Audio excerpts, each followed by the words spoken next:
Halo, good afternoon Tribuners. Welcome back with me Kusnul Asyaifah in Indonesian News of Tribun Lampung. We will present you an updating and interesting information from every place in Indonesia. And here the complete news. The first news is Persib management deployed Bubut Max action.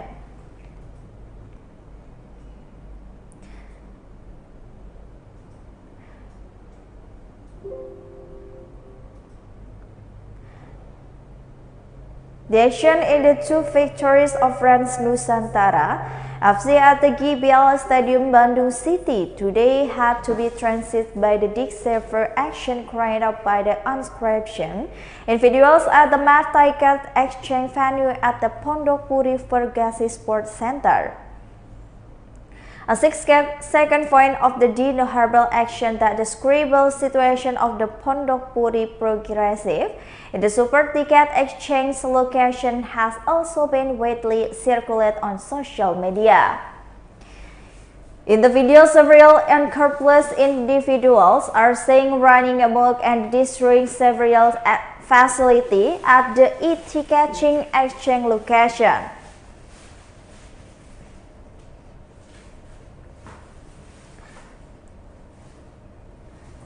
The Kuku Gurdari also seemed laid to fall after being kicked and dropped by the people at the location.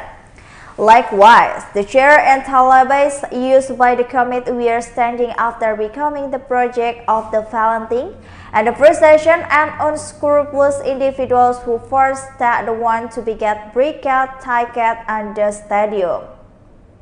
In response to this, Director of the PT Persib Bandung, Digni of the Teddy Cahyono admitted that he was disappointed with the incident occurred at 6A ticket exchange location at the Pondok Papuri Progressive Support Center.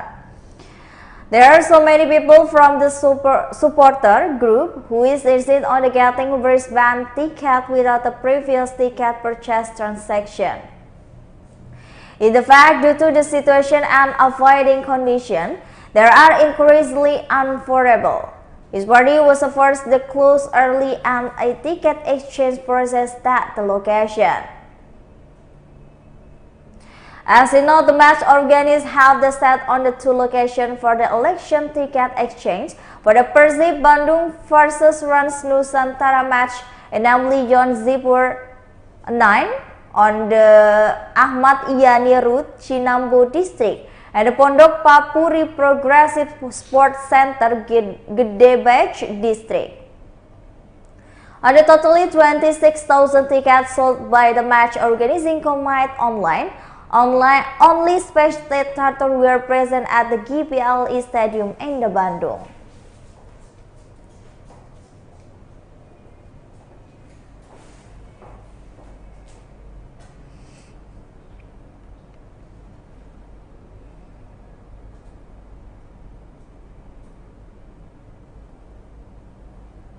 The next news is chili price in the Bengkulu rise.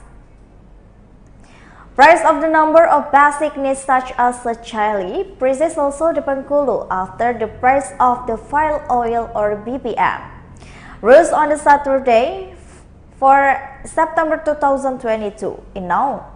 One of the child traders at the Panorama Market, Bengkulu City, he said increase in the chili price occurred since yesterday afternoon. Shortly after fuel price rose, the price of the chili morning reached 120,000 kilograms for the currently red chili. Everything goes up, this chili is 100,000. We also spend a lot of capital, but buyers are quiet. It is difficult for this check. Complaining Inong on the Sunday in the current price of the currently red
Pengkot drivers operating at the Terminal B Waena are still able to cope an increase in the fuel price.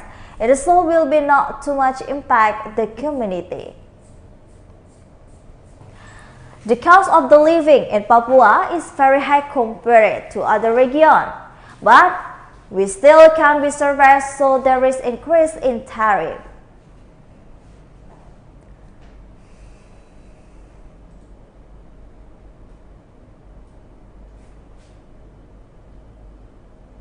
The next news is dozens of fallen trees, landings, and the house collapse in the Bogor city. Bad weather in the Bogor city area again in the gone weekend on Sunday afternoon.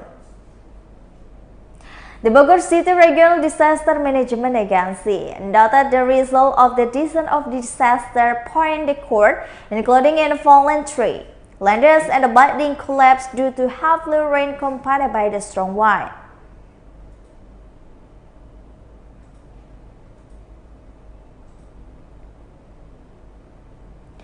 It was recorded at the fallen tree court in the several area, including 9 points in the district of the West Bogor, 5 points of the Central Bogor, and 1 point of the Central Bogor. And then we record strong wind and hit 12 points, including in the South Bogor district with the 6 points, West Bogor with the 2 points, and Central Bogor with the 4 points.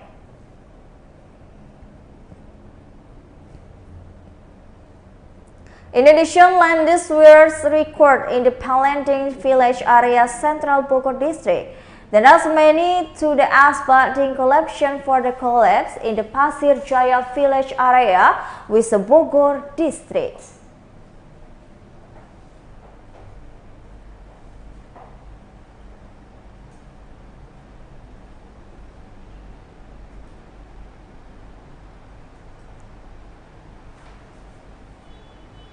The next news is the victim of the Semarang Solo toll route accident increased. The death of the fatal accident on the Semarang Solo toll road has increased again. Previously, there is 3 people were known to have Mojolegi village, Teras district, Boyolali, Saturday last week. The 3 people who died include Heru Laksono, Heru Sun MS, and Heru's mother Sri Ruswati. All the 3 died on the spot. There was the people who report a death to the number of in this accident are also still a clear family. All son the serious injury breath is Leseron. Likewise, her wife Lucy Rahmawati, 27 years old. The premonition of the life and death is still firmly held. Lucy died one day or Sunday after receiving intensive care at the Pandanarang Hospital in Boyolali. With the death of VSG and Lucy, the number of the victims who died in deadly incident at the kilometers become the 5 people in one family. One family died almost in Creator, and now family only live 1 person, namely MEG, 7 years old, who is the second child of the Heru and Lucy. Meanwhile, another victim is also still, namely Helda Winnie Rinjani, with his nephew. Intention to the visit relative in Klaten and grief humus my plan by the Desidas. The first described the situation of the 7 victims of fatal accident of the Semarang Solo toll route. The family living the Cipinang Asam village in Kebon village, Makassar district, East Jakarta City, was driving with a Honda Mobilio with the license plate number B2HH8CO.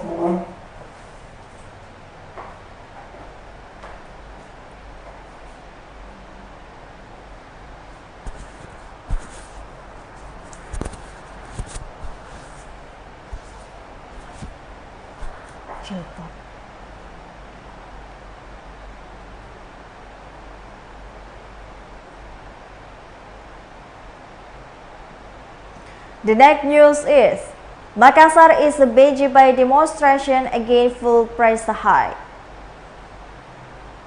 Thousands of people are predicted to take the street to demonstrate at several points in Makassar. The mass protest demand increase the price of subsidies fuel to once announced by the government on the Saturday. It is estimated that 311 points that the demonstration will be held this afternoon Monday. According to the police commissioner Lando Kian said that the 1,955 police personnel who will be active in the scaring of demonstration. The police officer will be secured location that expect to be location at demonstration. Here are 11 locations are predicted to be the point of demonstration. Perintis Kemerdekaan Route Youth Action of the Bringkas Sector, Sultan Alauddin Route Student and Youth Movement Knut Action. Tamal Rena in the fruit of BPT Route the Action of the People Demonstrant Commit. Campus 1 Uin Alauddin the Action of the Islamic Student Association. Sultan Alauddin Route the Action of the South Sulawesi Student Movement and etc.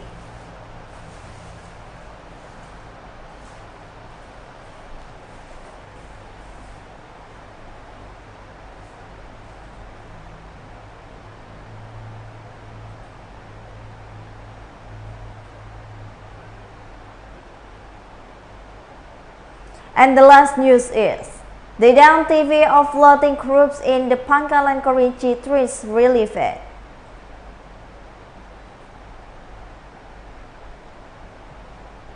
An unidentified body float in the ditch on Pelita Road is Kerinci Village, Pangkalan Kerinci District.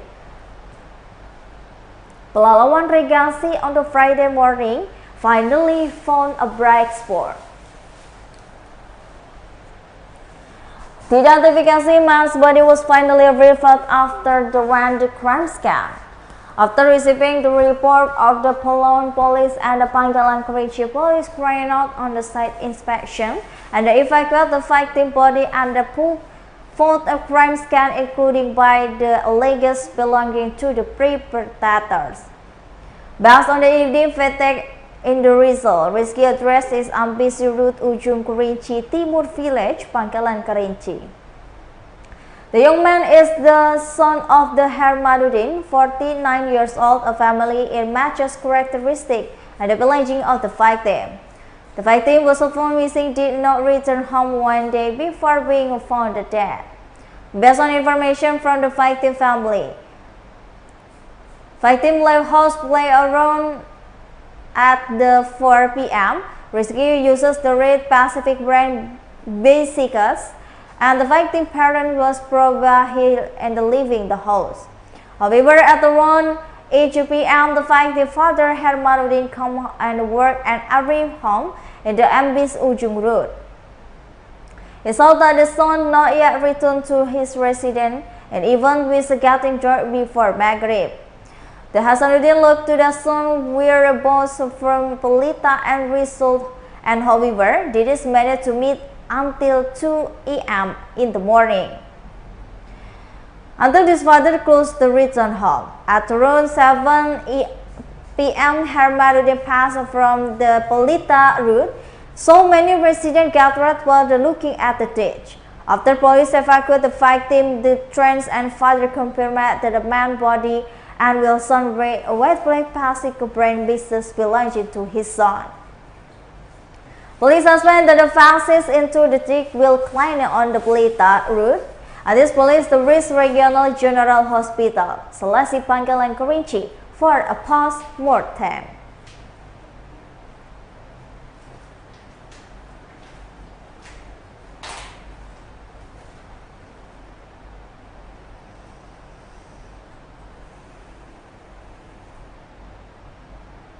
Well, I think that's all the news for today with me, Kusdul Ashaifa. Thank you for watching and have a nice day.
Sapa Anda edisi Selasa 6 September 2022.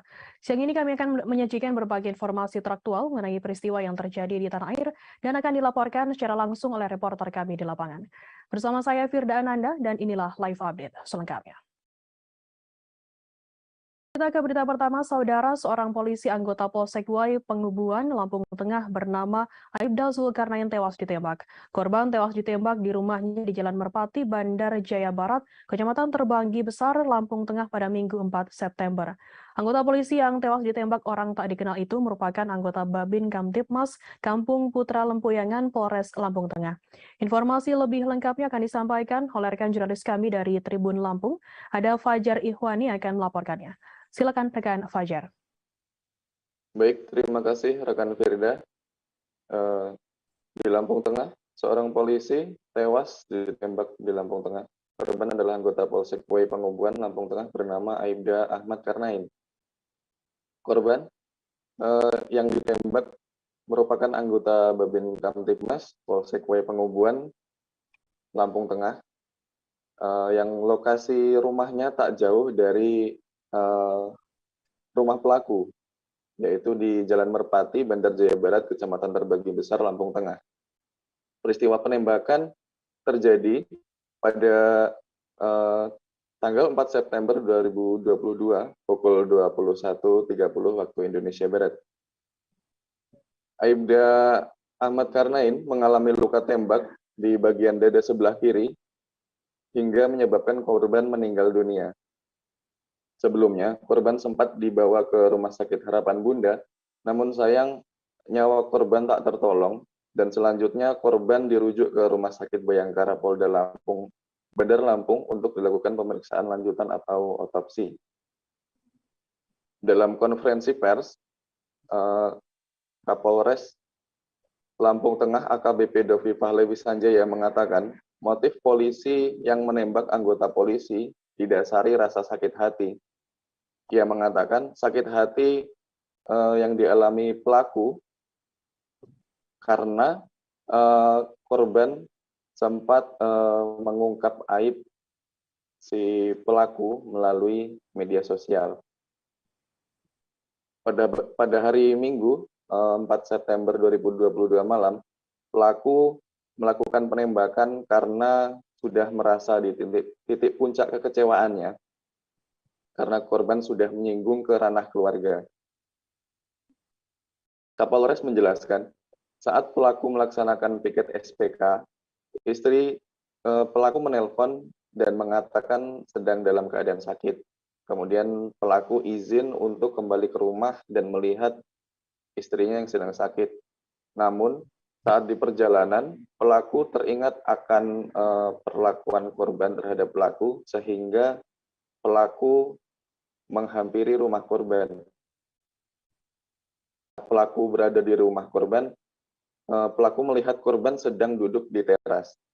Melihat pelaku yang menghampiri rumahnya, lantas korban menghampiri pelaku, belum sempat membuka gerbangnya, jadi posisinya pelaku ada di luar pagar, sementara korban sedang duduk di teras dan menghampiri pelaku. Seketika, korban ditembak satu kali dari luar pagar yang mengenai dada sebelah kiri korban. Kemudian anggota polisi tewas ditembak oleh anggota polisi tersebut. Kemudian diantarkan warga menuju rumah sakit Harapan Bunda dan kemudian dirujuk lagi ke Rumah Sakit Bayangkara. Kemudian Kapolres menjelaskan, oknum polisi yang melakukan penembakan terhadap anggota polisi tersebut telah ditangkap hari Senin tanggal 5 September 2022. Pelaku yang bernama Aibda Rudi Suryanto ditangkap di rumahnya oleh Provos Polres Lampung Tengah. Rumah pelaku penembakan itu berada di Kampung Karangendah, Kecamatan Terbanggi Besar.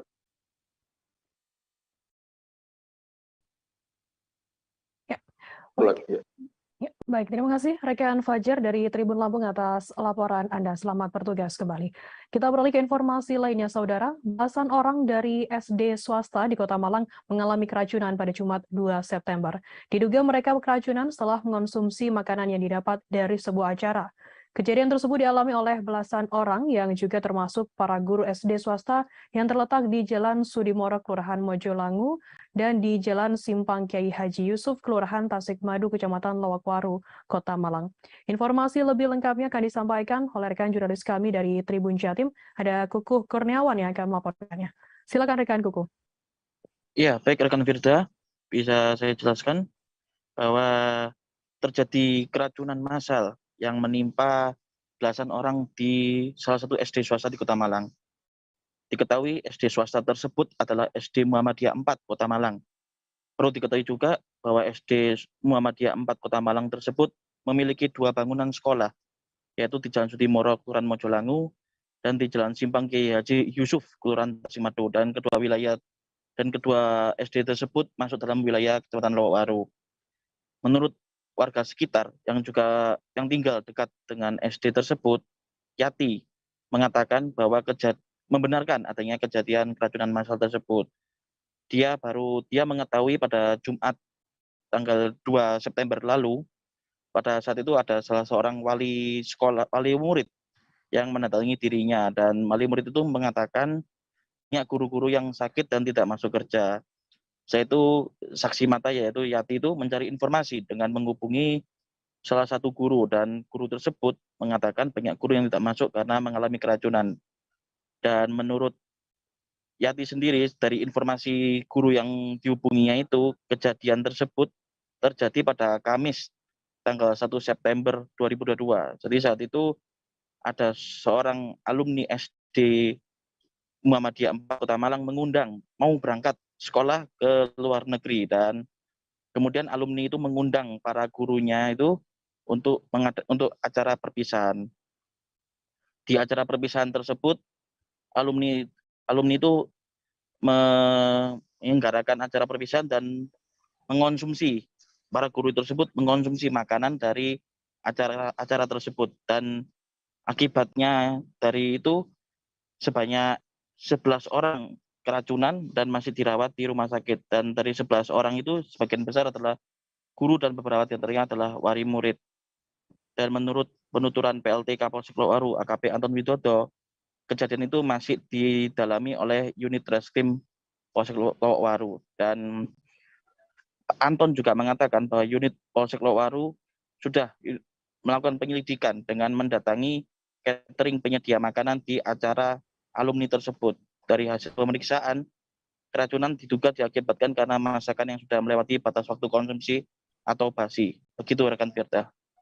Ya, baik. Terima kasih rekan Kukuh Kurniawan dari Tribun Jatim atas laporan Anda. Selamat bertugas kembali.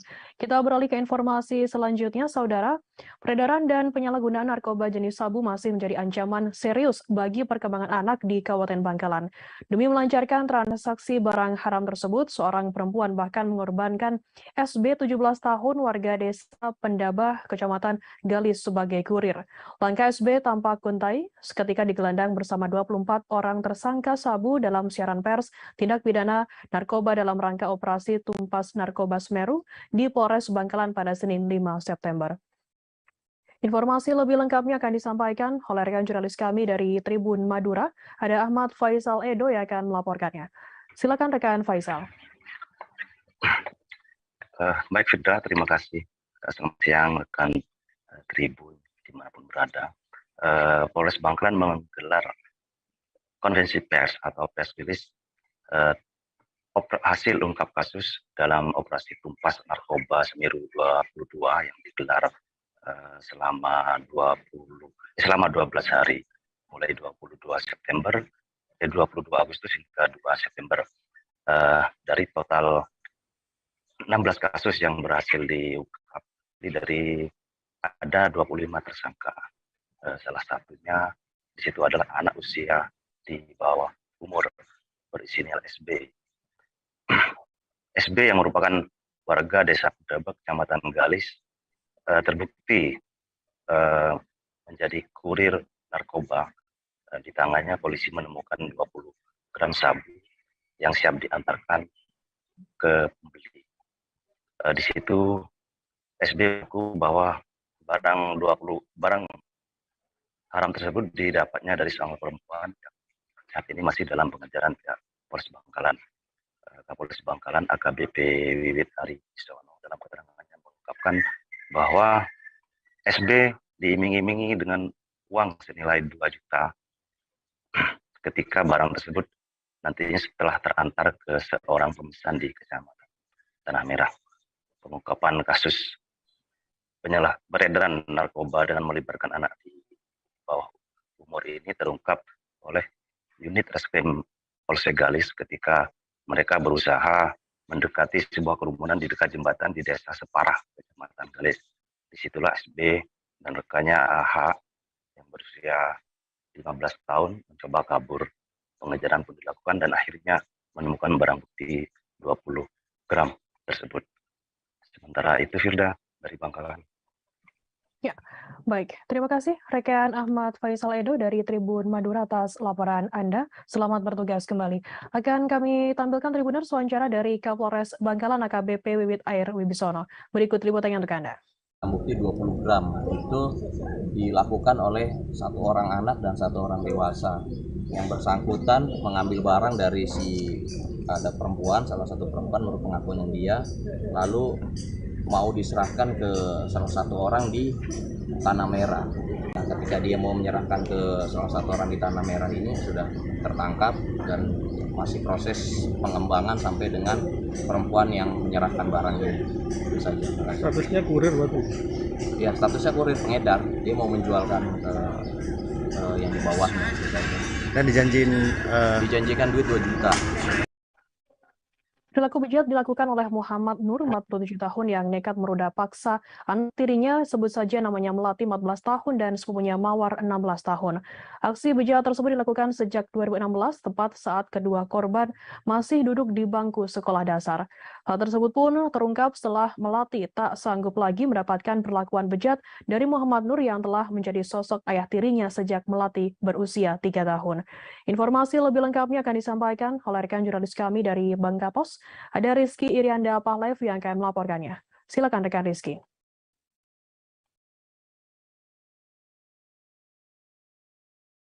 Firda, kemarin unit PPA Satreskrim Polres Bangka Pinang berhasil mengamankan FMN yang berusia 40 tahun, seorang ayah tiri yang tega meruda paksa anak tirinya yang kini berumur 14 tahun, atau kita sebut saja Melati untuk nama samarannya. Pengungkapan kasus ruda paksa ini terungkap berawal dari laporan Melati ini kepada kakak atau ibu kandungnya yang sudah tak tahan lagi dengan perilaku MN. Namun aduan Melati ini nyatanya mengungkap fakta lain bahwa sepupunya yang kini berumur 16 tahun atau sebut saja Mawar juga menjadi korban ruda paksa dari MN ini.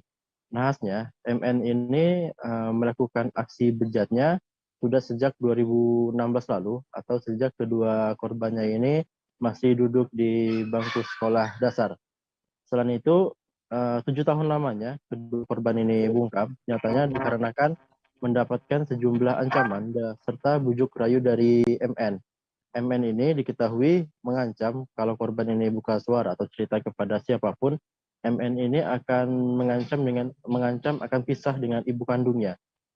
Lalu juga untuk bujuk rayunya, MN ini juga kerap memberikan sepeda motor ataupun handphone kepada kedua korban ini. Selain itu juga dalam melancarkan aksinya, MN ini beraksi pada malam hari atau ketika ibu kandung korban ini sedang berangkat pergi kerja. Selain itu juga Melati ini melaporkan atau berani bercerita dikarenakan juga MN ini akhir-akhir ini atau sebelum penangkapan berperilaku protektif kepada Melati.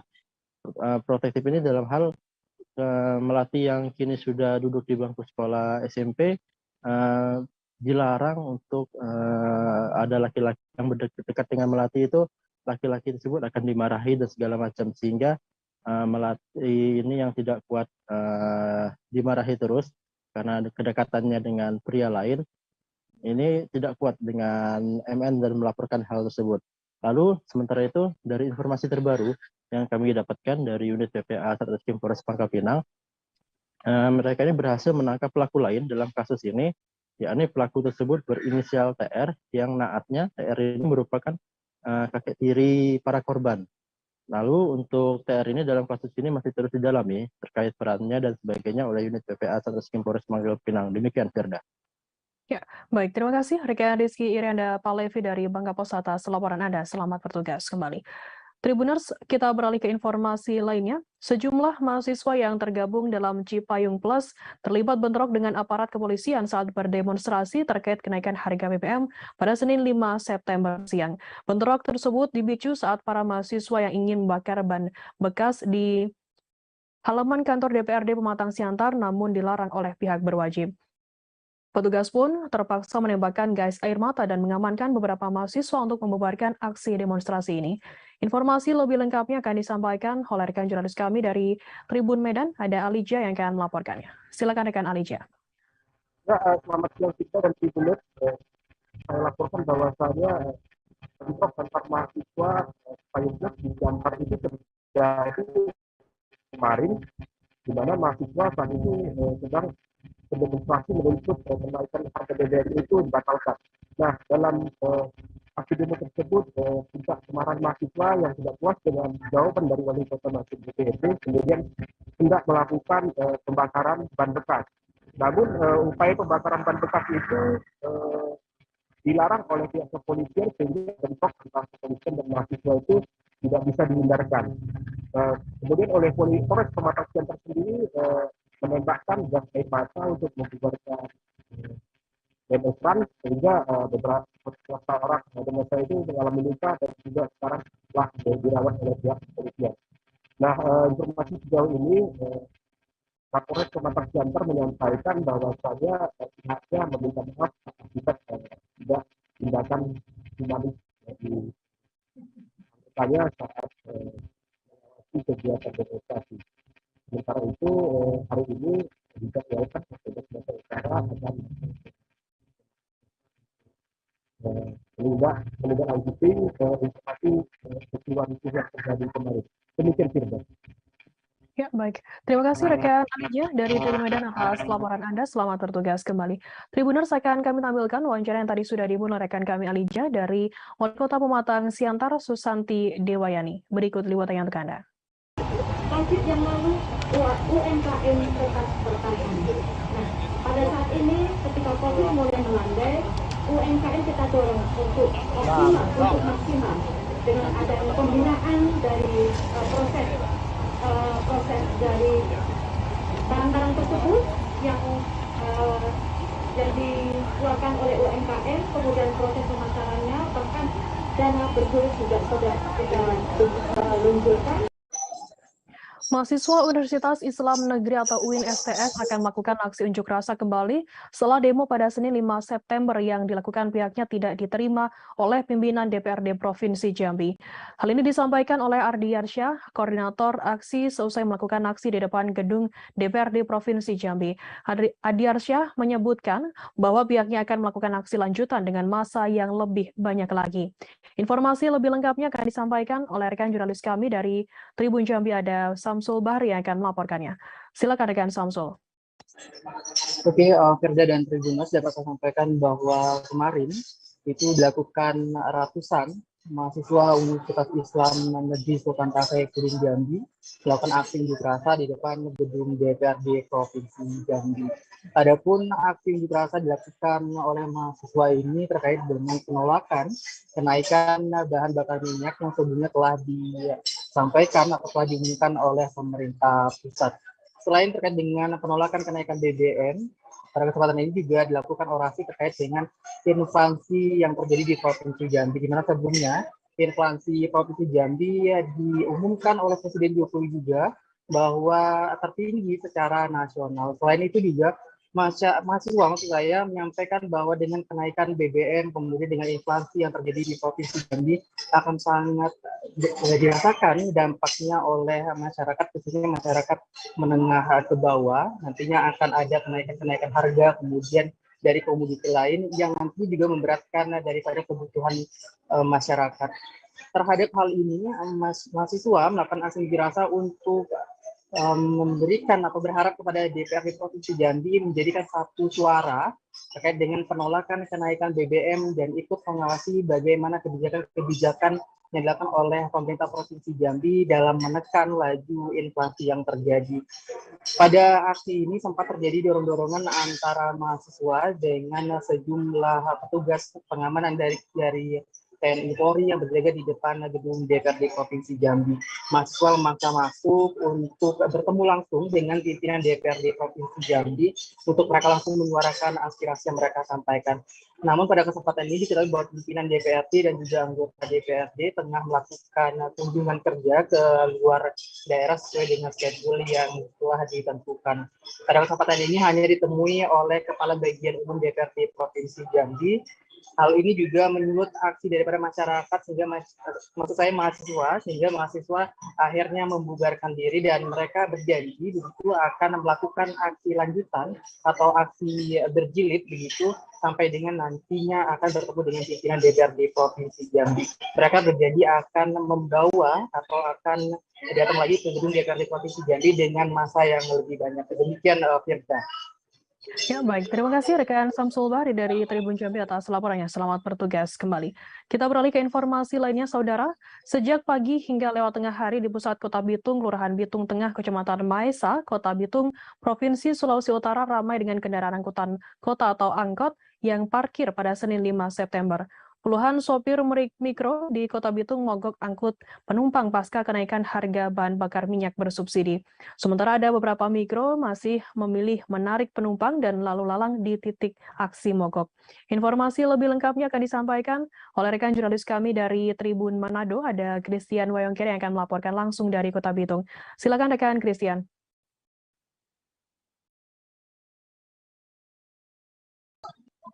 Selamat siang rekan Firda dan Tribuners dimanapun Anda berada.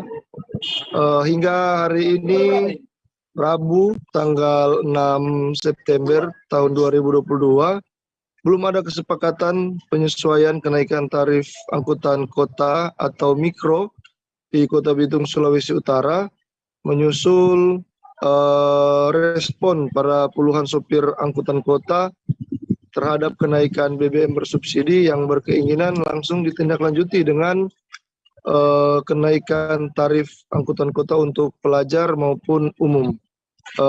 Tadi kami sempat bersua dengan Kepala Dinas Perhubungan Kota Bitung, Bapak Rici Tinangon.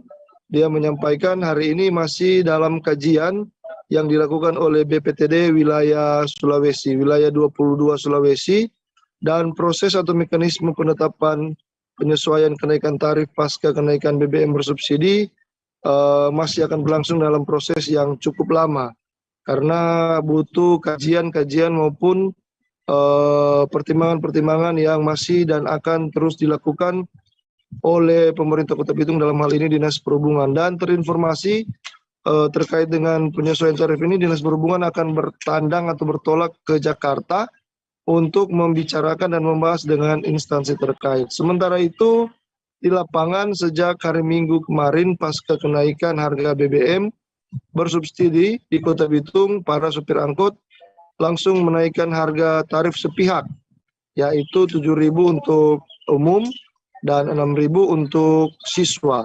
Dan respon beragam diterima atau disampaikan oleh siswa maupun pelajar, masyarakat umum, yang ada yang menolak dinaikkan, ada yang juga menyetujui.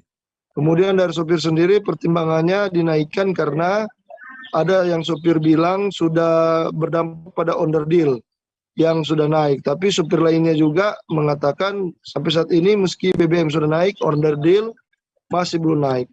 Dan pada demo yang dilakukan pada kemarin, mereka melakukan aksi mogok. Namun sementara mereka melakukan aksi mogok, beberapa sopir justru menarik atau mengangkut penumpang. Begitu rekan Firda dan Tribuners. Baik, terima kasih rekan Christian Wayongkere dari Tribun Manado melaporkan langsung dari Kota Bitung. Selamat bertugas kembali. Akan kami tampilkan Tribuners wawancara dari Ongki, salah seorang sopir mikro, kemudian Kapolres Bitung AKBP Alam Kusuma, dan Kepala Dinas Perhubungan Kota Bitung Rici Tinangon. Berikut liputannya untuk Anda.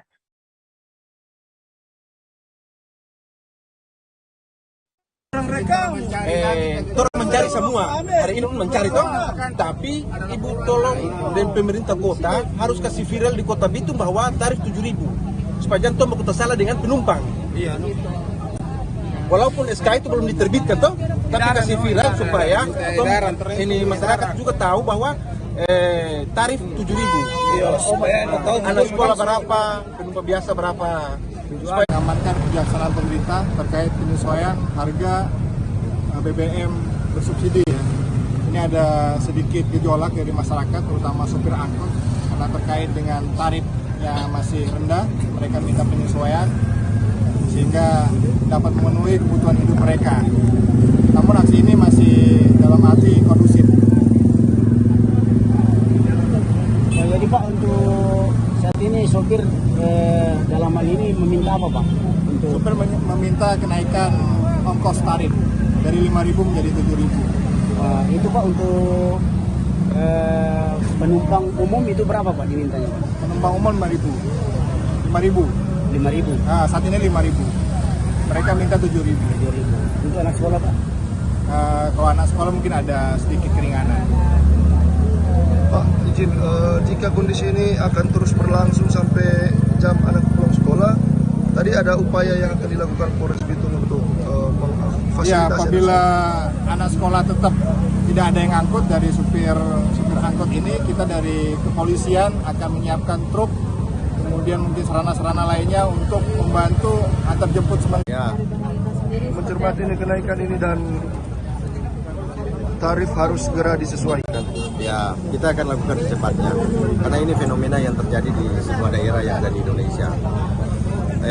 Dalam perhitungan tarif memang indikatornya bukan cuma BBM, tapi ada beberapa indikator juga yang harus terhitung sehingga kita mendapatkan tarif yang ideal, termasuk kenaikan suku cadang dampak dari kenaikan BBM ini. Setelah kita akumulasi kenaikan-kenaikan yang ada, kita akan dapat tarif yang sesuai bagi para pengemudi, sesuai bagi para pemilik-pemilik penyedia jasa, dan sesuai juga bagi masyarakat. Ini bicara soal rakyat Pak. Rakyat. Pak, DP normal mesti berapa dan naik? Keluar. SK-nya bagaimana termencari? Maksudnya DP menurut sopir berapa dan naik berapa dan? 7.000 untuk penumpang umum. Baru kalau pelajar? Pelajar 6.000. 6.000. Jadi itu keinginan para sopir. DP pertimbangan apa Pak? 7.000. Ya, 7.000. DP perhitungan mungkin ada alasan-alasan kenapa harus 7.000. Karena semua dengan apa semua kan naik semua.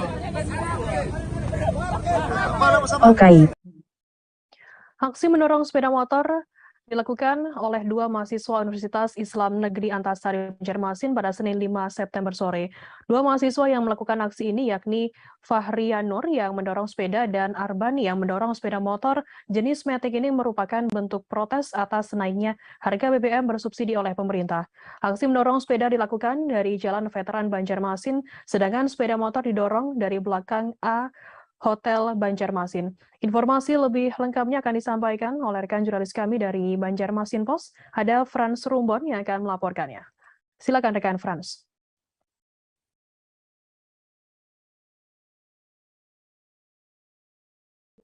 Baik, sudah. Beberapa hari yang lalu pemerintah resmi menaikkan harga BBM untuk beberapa jenis, dan untuk merespon adanya kenaikan BBM yang diambil kebijakan oleh pemerintah tersebut, dua mahasiswa Universitas Islam Negeri atau UIN Antasari Banjarmasin melakukan aksi, yaitu mendorong sepeda pancal dan juga mendorong sepeda motor. Jadi aksi ini dilakukan oleh dua orang, yaitu atas nama Fahrianur yang mendorong sepeda. Dia melakukan mendorong sepeda ini dari Jalan Veteran Banjarmasin. Kemudian untuk Arbani mendorong sepeda motor dari belakang Hotel Banjarmasin. Kemudian mereka bertemu di sekitar depan hotel. Kemudian bersama-sama mendorong sepeda maupun sepeda motornya ke depan gedung DPRD Kota Banjarmasin. Kemudian setelah sempat stop di depan gedung kantor DPRD Kota Banjarmasin, mereka pun melanjutkan aksi mendorong sepeda dan sepeda motornya menuju depan kantor Balai Kota Banjarmasin. Menurut salah seorang di antara yang melakukan aksi, yaitu Fahrianor atau yang akrab disapa Aken, aksi tersebut dilakukan sebagai aksi simbolik, menunjukkan bahwa masyarakat itu kesusahan dengan adanya kebijakan dari pemerintah menaikkan harga BBM.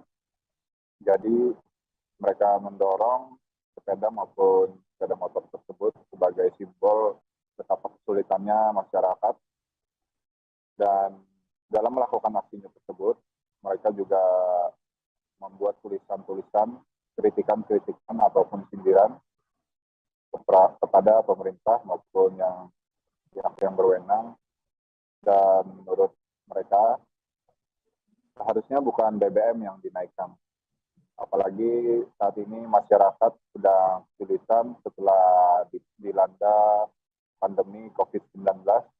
Jadi menurut mereka yang seharusnya dinaikkan adalah upah, bukannya BBM.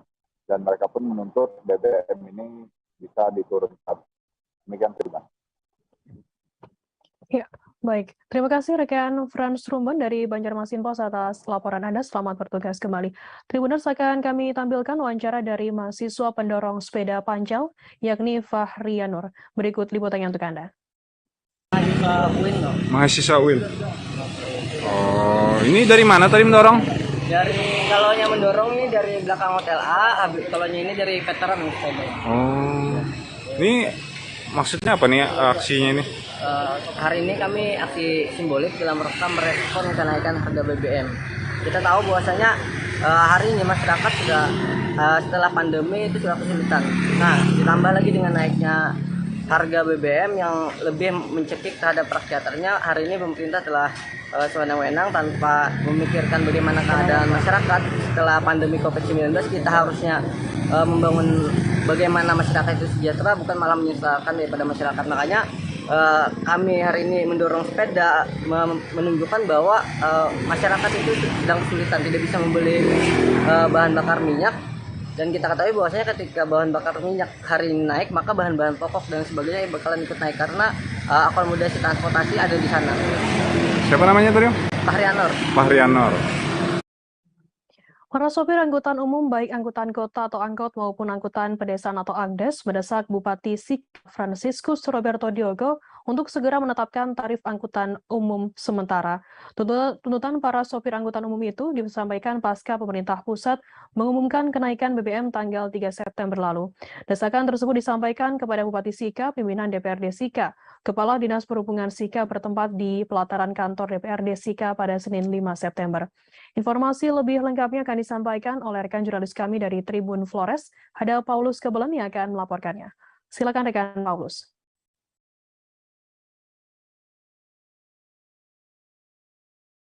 Baik rekan Firda dan Tribuners, dapat saya laporkan bahwa kemarin pada hari Senin tanggal 5 September 2022 terjadi aksi damai yang dilakukan oleh para sopir angkutan kota maupun angkutan pedesaan di Kabupaten Sika. Nah, dalam aksi tersebut, para sopir mendesak Bupati Sika Franciscus Roberto Diogo agar menetapkan tarif sementara pasca kenaikan harga bahan bakar minyak yang secara resmi diumumkan oleh pemerintah pusat pada tanggal 3 September atau beberapa hari yang lalu. Nah, pasca demonstrasi tersebut, Bupati Sika langsung berkoordinasi dengan Dinas Perhubungan Provinsi Nusa Tenggara Timur dan meminta kesabaran dari para sopir untuk sambil menunggu keputusan dari pemerintah Provinsi Nusa Tenggara Timur. Dan beberapa saat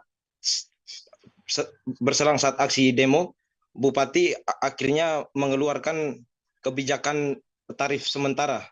Dan untuk angkutan kota dari harga sebelumnya 2.000 untuk pelajar dan mahasiswa kini naik menjadi Rp4.000. Sementara untuk orang dewasa dari Rp4.000 naik menjadi Rp6.000. Sementara untuk angkutan pedesaan juga naik menyusul kenaikan BBM jenis Pertalite dan solar ini. Namun kenaikan itu sesuai dengan jarak dari Kota Maumere menuju ke tujuan. Dan dapat saya laporkan juga bahwa aksi kemarin berjalan tertib di bawah kontrol aparat kepolisian khususnya dari Satlantas Polres Sika. Rombongan aksi bertolak dari Terminal Lokaria menuju kantor DPRD Sika dengan jarak kurang lebih 3 km. Mereka saling berarak menggunakan mobil taksinya masing-masing. Demikian Firda dan Tribuners, informasi yang dapat saya laporkan dari Kabupaten Sika. Baik, terima kasih rekan Paulus dari Tribun Flores atas laporan Anda. Selamat bertugas kembali. Akan kami tampilkan Tribuners wawancara dari Bupati Sika, Franciscus Roberto Diogo. Berikut liputannya untuk Anda. Ya, sebagai Bupati saya melakukan diskresi dan membuat aturan sendiri untuk dilanjutkan. Tetapi sifatnya sementara. Ya, kita harap beberapa jalan ke depan. Kedua, berkaitan dengan saran-saran untuk peningkatan pelayanan. Ya, saya terima dengan baik. Ini baru pertama kali saya mendengarkan soal bagaimana pelayanan di terminal. Jadi hari ini saya tugaskan ya kepada Dinas Perhubungan untuk segera menyiapkan langkah-langkah dan besok pagi sudah berubah di sektor terminal dan juga harus berkelanjutan. Dan jangan kita demo baik sebentar kemudian dia kembali lagi ke terminal. Ya, jadi saya menyampaikan terima kasih ini dengan hasil tugas yang diberikan kepada kami ya oleh rakyat dan kami segera tindak lanjuti dalam 1 kali 24 jam. Dan pasti kita akan berkoordinasi dengan Pemilik kios dan Pertamini di Kabupaten Sekadau, Provinsi Kalimantan Barat mengeluhkan tak bisa mendapat BBM di SPBU. Satu di antara pemilik Pertamini di Sekadau, John, mengaku sudah 2 hari terakhir tak berjualan lantaran tidak lagi bisa membeli BBM di SPBU. Ia pun tak mengetahui apa alasannya, padahal sudah lama ia berjualan BBM eceran. Informasi lebih lengkapnya akan disampaikan oleh rekan jurnalis kami dari Tribun Pontianak, ada Marpina yang akan melaporkannya. Silakan rekan Marpina. Ya, terima kasih rekan Firda. Nah, memang untuk beberapa hari terakhir, ini setelah kenaikan BBM, ini beberapa SPBU di Kabupaten Sekadau secara serentak ini menolak untuk memberikan lagi BBM kepada para pengecer atau yang memiliki Pertamini ataupun kios-kios. Nah, kondisi ini tentu dikeluhkan oleh para pengecer karena mereka ini kebanyakan membawa BBM ini ke daerah-daerah pedalaman yang memang cukup jauh jaraknya dari pusat kota. Nah, di mana kalau untuk di Kabupaten Sekadau sendiri untuk SPBU itu hanya ada di beberapa kecamatan dan itu pun jaraknya masih sangat jauh dari pedalaman-pedalaman nih. Contoh saja di wilayah Kecamatan Belitang Hilir dan Belitang Hulu juga itu sekarang sudah mulai kesulitan BBM karena di sana tidak ada satupun SPBU, sedangkan untuk pengecer atau pengantri yang menggunakan dirijen itu tidak boleh lagi membeli ke SPBU untuk menjual kembali ke wilayah-wilayah tersebut. Nah, kondisi ini memang tidak diketahui para pengecer sebetulnya apa alasan utamanya.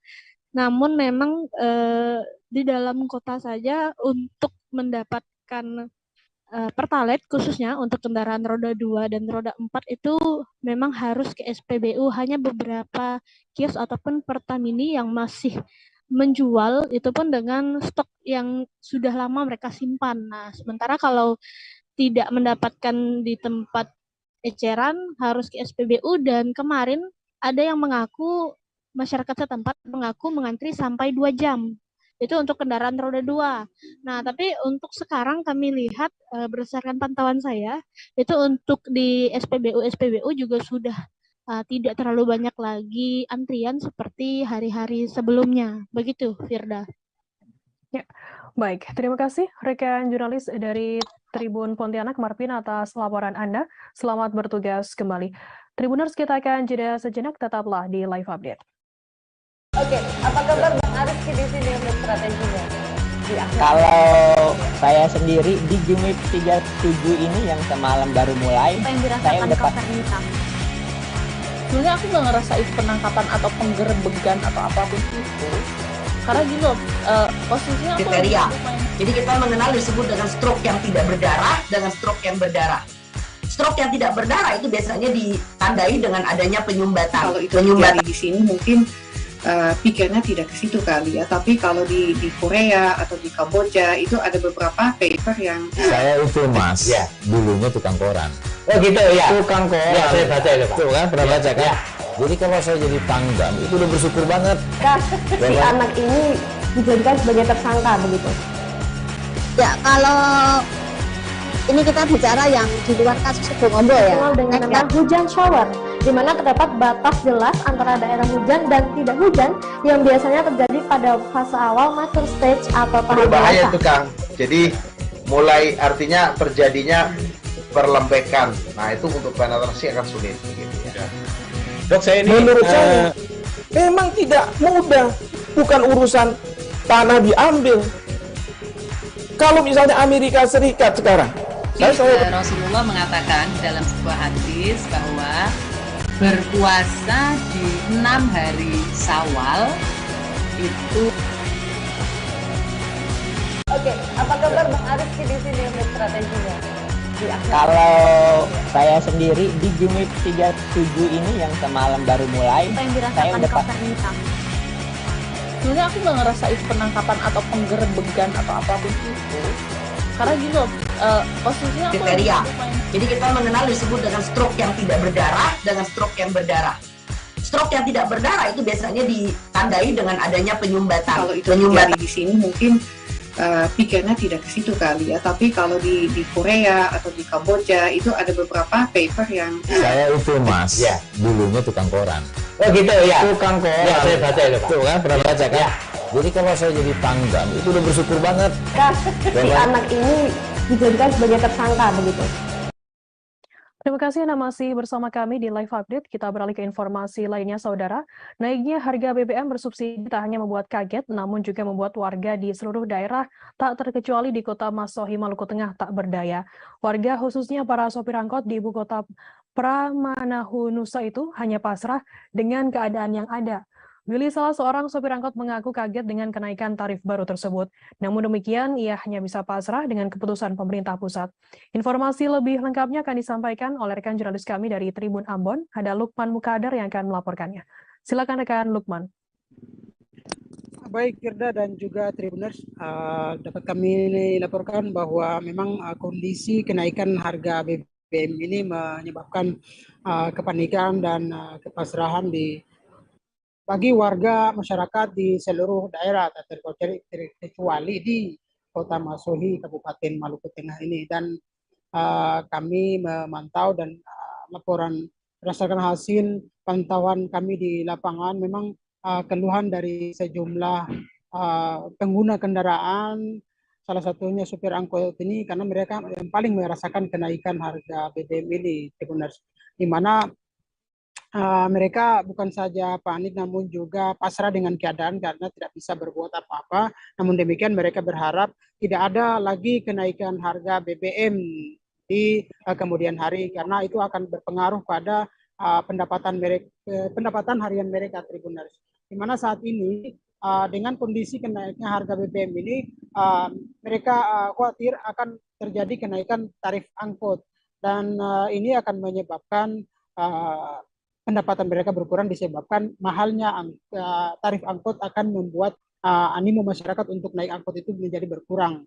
Seperti di kawasan Waipia ataupun dari Kecamatan Waipia ke Kota Masohi itu harga tarif angkut untuk penumpang umum itu 15.000 per orang, dan maksud kami 30.000 per orang, dan kalau akan dinaikkan lagi maka itu akan berdampak kepada tadi yang kami sampaikan, animo masyarakat untuk naik angkot begitu, dan mereka hanya bisa menaikkan tarif angkot untuk pelajar dan mahasiswa, maksud kami anak sekolah dan mahasiswa, yang mana saat ini 5.000 akan dinaikkan menjadi 10.000 begitu, Tribun. Dan mereka berharap dengan naiknya harga angkot ini tidak lagi terjadi antrian panjang yang memakan waktu di SPBU yang ada di Kota Masohi ini. Begitu, Firda.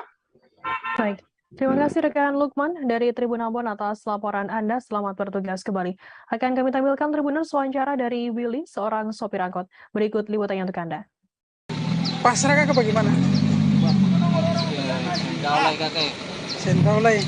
Jadi pasrah saja begitu? Hah? Palingnya mangkali, mungkin mangkali anak kuliah kah? Oh. Atas naik harga tapi penumpang biasa sudah bisa pakai juga. Kasih aja setengah mati tetap bahaya. Yang ada penumpang lagi apa? Sama orang yang bisa. Jadi saya bisa kasih harga kecuali anak kuliah saja yang naik. Begitu juga kan? Kalau penumpang biasa saya bisa kasih harga lah.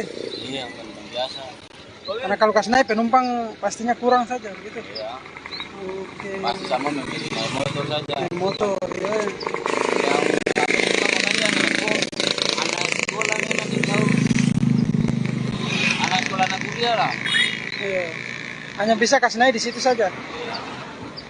Sekarang numpang harga tarif berapa anak sekolah? Kalau anak sekolah itu dari wifi itu kebanyakan banyak 5.000. 5.000 ya. Sekarang itu? Anak kuliah lah, jadi yang bisa kasih naik cuma itu saja. Anak kuliah kan dan sekolah. Peristiwa kebakaran dua ruang milik SMP Negeri 2 Situraja, Kabupaten Sumedang, diduga disebabkan oleh pembakaran sampah. Kejadian tersebut terjadi pada Minggu 4 September, sekira pukul 17:15 waktu Indonesia Barat. Ada 2 unit mobil damkar yang dikerahkan dalam pemadaman api. 1 unit dari UPTD Dharma Raja, 1 lagi dari UPTD Sumedang Kota. Pembakaran sampah tersebut disebutkan berada di lingkungan dalam sekolah, namun hal ini masih dalam penyelidikan oleh pihak damkar. Informasi lebih lengkapnya akan disampaikan oleh rekan jurnalis kami dari Tribun Jabar, ada Kiki Andriana yang akan melaporkannya. Silakan rekan Kiki. Baik, Firda. Ya, silakan. Dapat saya sampaikan peristiwa kebakaran menghanguskan 2 ruangan milik SMP Negeri 2 Situraja, Kabupaten Sumedang. Peristiwa yang terjadi pada hari Minggu sore ini tidak mengakibatkan korban jiwa maupun korban luka. Namun berdasarkan informasi yang saya dapatkan akibat peristiwa kebakaran ini, pihak sekolah mengalami kerugian mencapai 300 juta rupiah. Berdasarkan informasi yang saya dapatkan, informasi awal yang saya dapatkan dari pihak petugas damkar UPT Dharma Raja, peristiwa kebakaran ini dipicu akibat dari pembakaran sampah yang berada di area sekolah. Namun informasi terakhir yang saya dapat pun peristiwa kebakaran ini dipicu akibat korsleting listrik yang berada di salah satu ruangan sekolah SMP 2 Situraja. Selain itu, buntut dari kejadian ini, pihak Dinas Pendidikan Kabupaten Sumedang menyebut tidak terganggu kegiatan belajar mengajar di sekolah tersebut. Di sekolah tersebut menggunakan kelas yang lainnya. Demikian, tidak. Ya, baik. Terima kasih rekan jurnalis dari Tribun Jabar, Kiki atas laporan Anda. Selamat bertugas kembali. Akan kami tampilkan Tribuners wawancara dari Eka Ganjar Kurniawan, Sekretaris Dinas Pendidikan Kabupaten Sumedang. Berikut liputannya untuk Anda. Kedua Situraja seperti apa, Pak? Baik, terima kasih ya. Aktivitas untuk KBM, alhamdulillah ini tetap berjalan ya. Walaupun kemarin ada kejadian musibah di SMP 2 Situraja hari Minggu pukul 16. Ya, ada 1 ruang kelas yang terbakar, 1 gudang dan 1 jamban, dan sarana moduler juga ada yang terimbas terbakar. Tapi kami sudah pastikan dan kami sudah hubungi Kepala SMPN 2 Situraja dan untuk proses pembelajaran masih tetap berjalan. Ini murid menggunakan kelas yang lain apa gimana, Pak? Ya, betul. Ya, murid menggunakan kelas yang lain dan ada yang lainnya itu digunakan dulu untuk kegiatan belajar. Pak, untuk perbaikan Pak gimana, Pak? Ya, untuk perbaikan kami sudah sampaikan ke pimpinan dan kita sudah usulkan juga agar dilakukan perbaikan di tahun 2022 ini, dan harapan kami perbaikan ini bisa dilakukan di akhir tahun 2022 yang Sopir angkot di Bandar Lampung berharap pemerintah segera membuat ada penyesuaian tarif. Hal ini menyikapi kenaikan harga BBM subsidi jenis Pertalite, Pertamax, dan juga solar. Harga BBM subsidi jenis Pertalite sendiri sebelumnya di harga Rp7.650 per liternya, kini menjadi Rp10.000 per liter. Informasi lebih lengkapnya akan disampaikan oleh rekan jurnalis kami dari Tribun Lampung. Ada Huri Agusto yang akan melaporkannya. Silakan rekan Huri.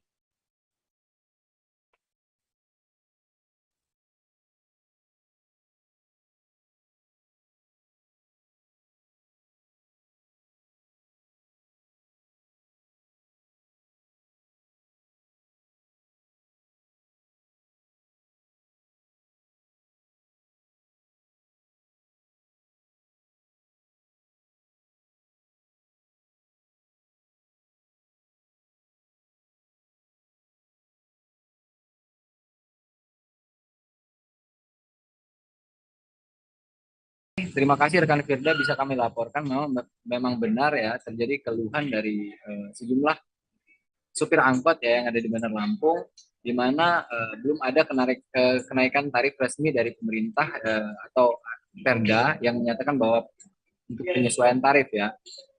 Nah, para supir angkot ini sendiri di Bandar Lampung untuk tarif angkot yang sebelumnya 4.000 ya, ini masih bertahan di angka 4.000 untuk penumpang umum, sedangkan untuk penumpang anak sekolah itu dihargai dengan 2.000 ya, Rp2.000 untuk tarif angkotnya. Nah, sebagian daripada supir angkot itu sendiri menyatakan memang belum ada menaikkan tarif secara resmi, akan tapi sebagian juga yang lainnya telah menaikkan tarif angkot secara mandiri karena memang mereka mengeluhkan dengan adanya kenaikan harga BBM ini. Pasalnya memang mereka harus menyetorkan hasil daripada kerja mereka kepada pemilik angkotnya. Adapun setorannya berjumlah 70.000 per hari, sedangkan pendapatan mereka hanya berkisar sekitar 150 sampai 170 per hari. Nah, dari supir angkot ini sendiri mengharapkan ya adanya perda dari pemerintah ataupun baik itu pemerintah kota ataupun pemerintah provinsi, baik itu juga dari pemerintah pusat untuk penyesuaian harga terkait atau penyesuaian harga untuk mengenai tarif angkot yang ada di Bandar Lampung ini sendiri. Demikian rekan Firda.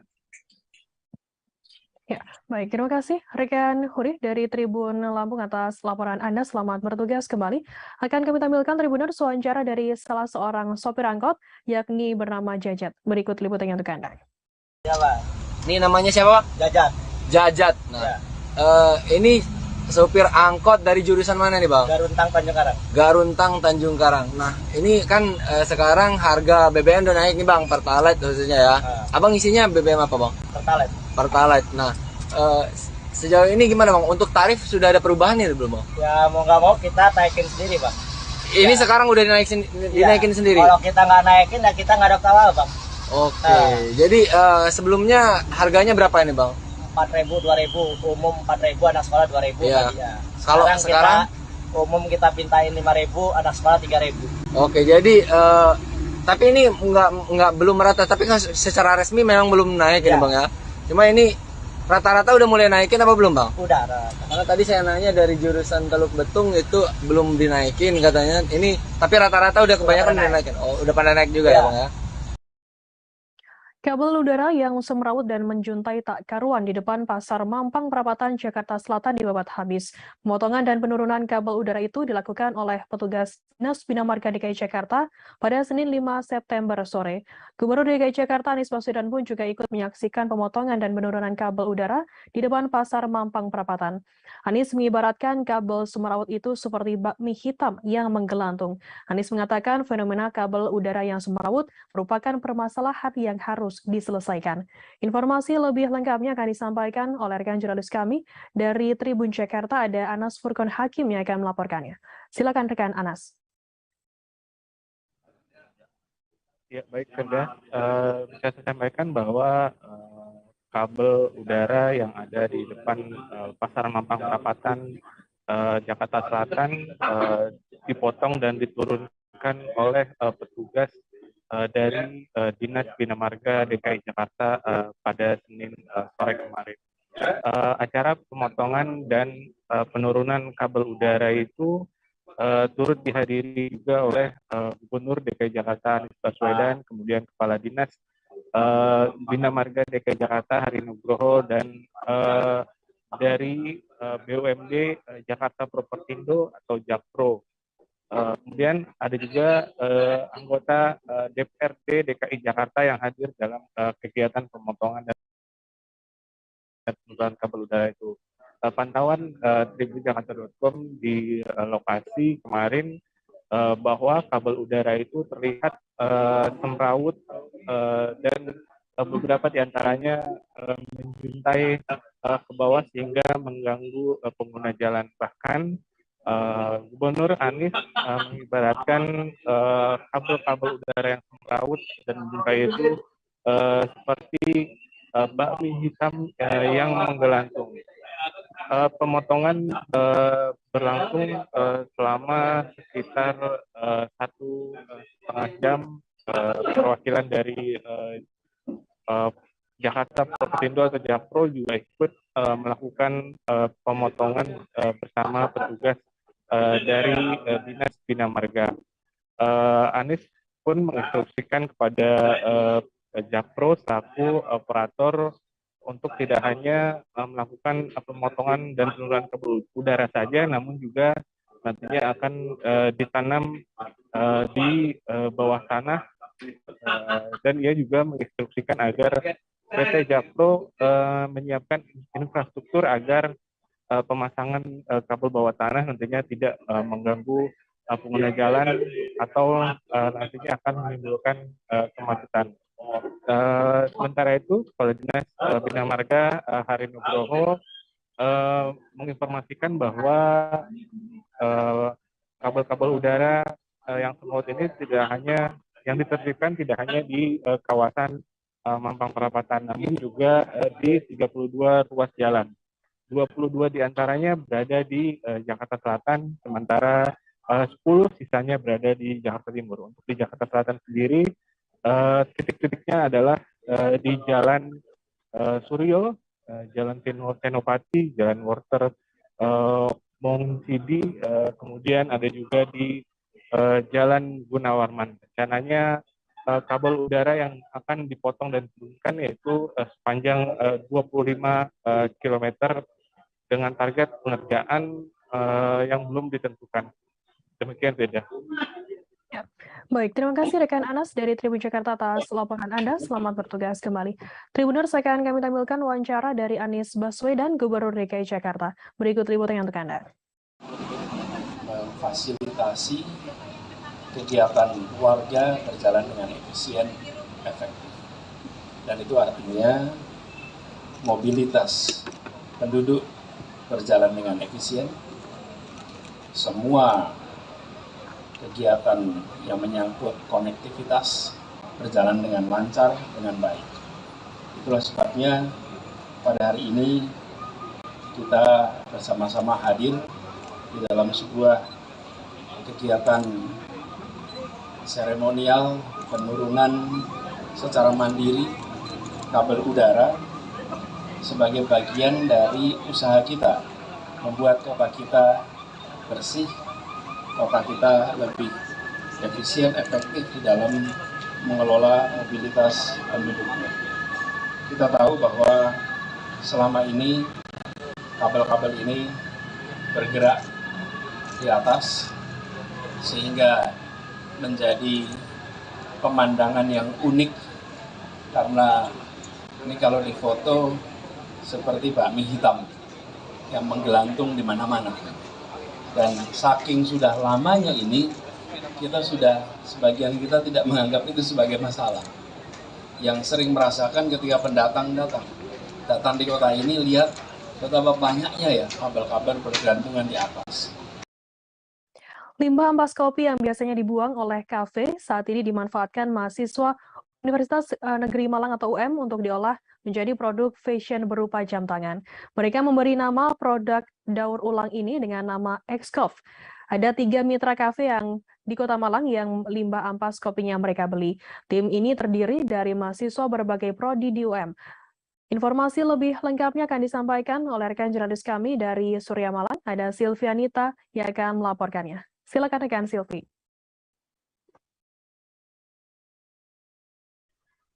Ya, selamat siang Tribuners dan Firda yang ada di studio.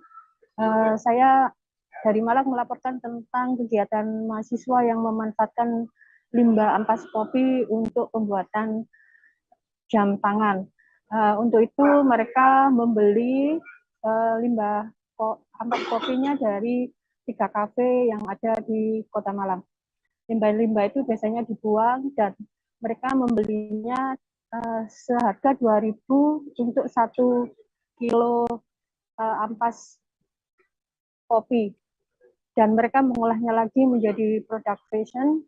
Namun untuk limbah ampas kopi itu tidak berdiri sendiri. Oleh mahasiswa masih dicampur dengan serbuk kayu dan resin agar bisa dibuat menjadi cairan. Cairan itu yang akan dibuat untuk membuat kepala jam. Memang dari campuran itu akhirnya tidak menimbulkan aroma kopi, namun setidaknya dari mahasiswa bisa membantu pengelolaan limbah dari ampas kopi tersebut. Untuk bahan yang sudah ada itu terus dicetak, dan untuk strip jam tangannya mereka membuat seri budaya sendiri, yaitu dengan memakai motif udan emas dan parisauri. Jadi warnanya itu yang untuk parisauri itu berwarna hijau, sedang udan emas berwarna hitam. Jadi dari hasil produk jam itu bisa dipakai unisex baik oleh wanita maupun pria, jadi tergantung dari selera pemakai. Mereka menjualnya seharga 300.000 lebih dan 300.000 lebih, dan mereka menjual juga di marketplace. Untuk pembuatan jam tangan ini mereka mengoven ampas kopinya sampai kering, baru diolah dengan cairan dengan bahan lainnya. Sejauh ini memang masih memanfaatkan ampas kopi untuk produk tersebut, tapi ke depan akan bisa dipakai untuk produk lainnya, misalkan membuat mug atau tatakan kopi. Demikian Firda. Ya, baik. Terima kasih rekan Silvi dari Surya Malang. Selamat bertugas kembali. Akan kami tampilkan Tribuners wawancara dari tim mahasiswa yakni Dwi Suryo Sumbodo. Berikut liputannya untuk Anda. Kami melatar belakangi dari kondisi sekarang. Kopi di kalangan anak muda ini, kopi sudah menjadi lifestyle. Kebiasaan nongkrong ngopi gitu banyak berkembang pesat sekarang. Bukan cuma sebagai konsumsi kopi, tapi sudah jadi lifestyle. Nah, kami melihat dengan banyaknya industri kopi di Malang ini, hampir apalagi di daerah Sudimoro itu jajar-jajar industri kopi, kami berpikir buat membuat limbah ampas kopinya yang selama ini cuma dibuang aja jadi barang yang lebih berharga. Dengan itu kami membuat produk jam tangan.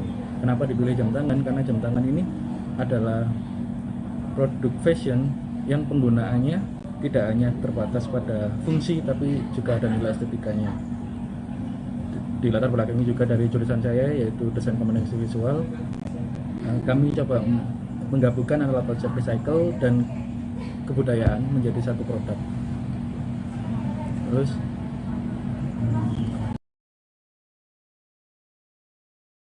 sejumlah pedagang ikan di pasar tradisional Sengkol di Desa Sengkol, Kecamatan Pujut, Lombok Tengah mengeluh akibat kenaikan harga BBM.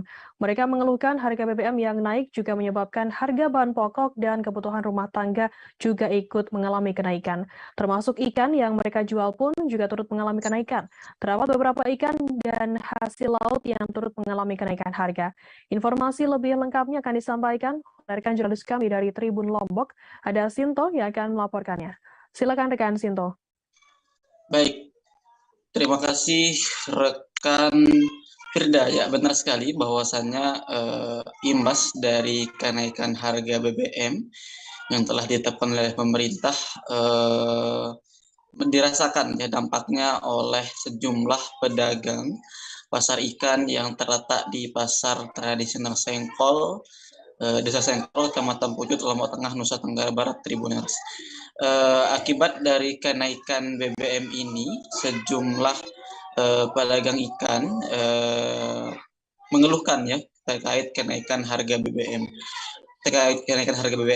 Hal itu karena memang nelayan yang melaut itu membutuhkan BBM, sehingga kemudian mau tidak mau kemudian para nelayan menaikkan harga ikan yang dijual kepada para pengepul.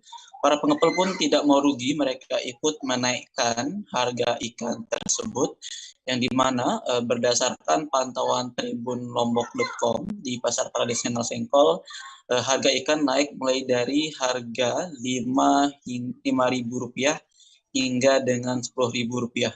Seperti penuturan dari Ina Ganceng yang mengatakan bahwasannya dirinya tidak mau merugi dan mengharapkan adanya bantuan yang bisa diberikan oleh pemerintah. Ina Ganceng sendiri merupakan pedagang udang, yang dimana ia sendiri menaikkan harga udang yang sebelumnya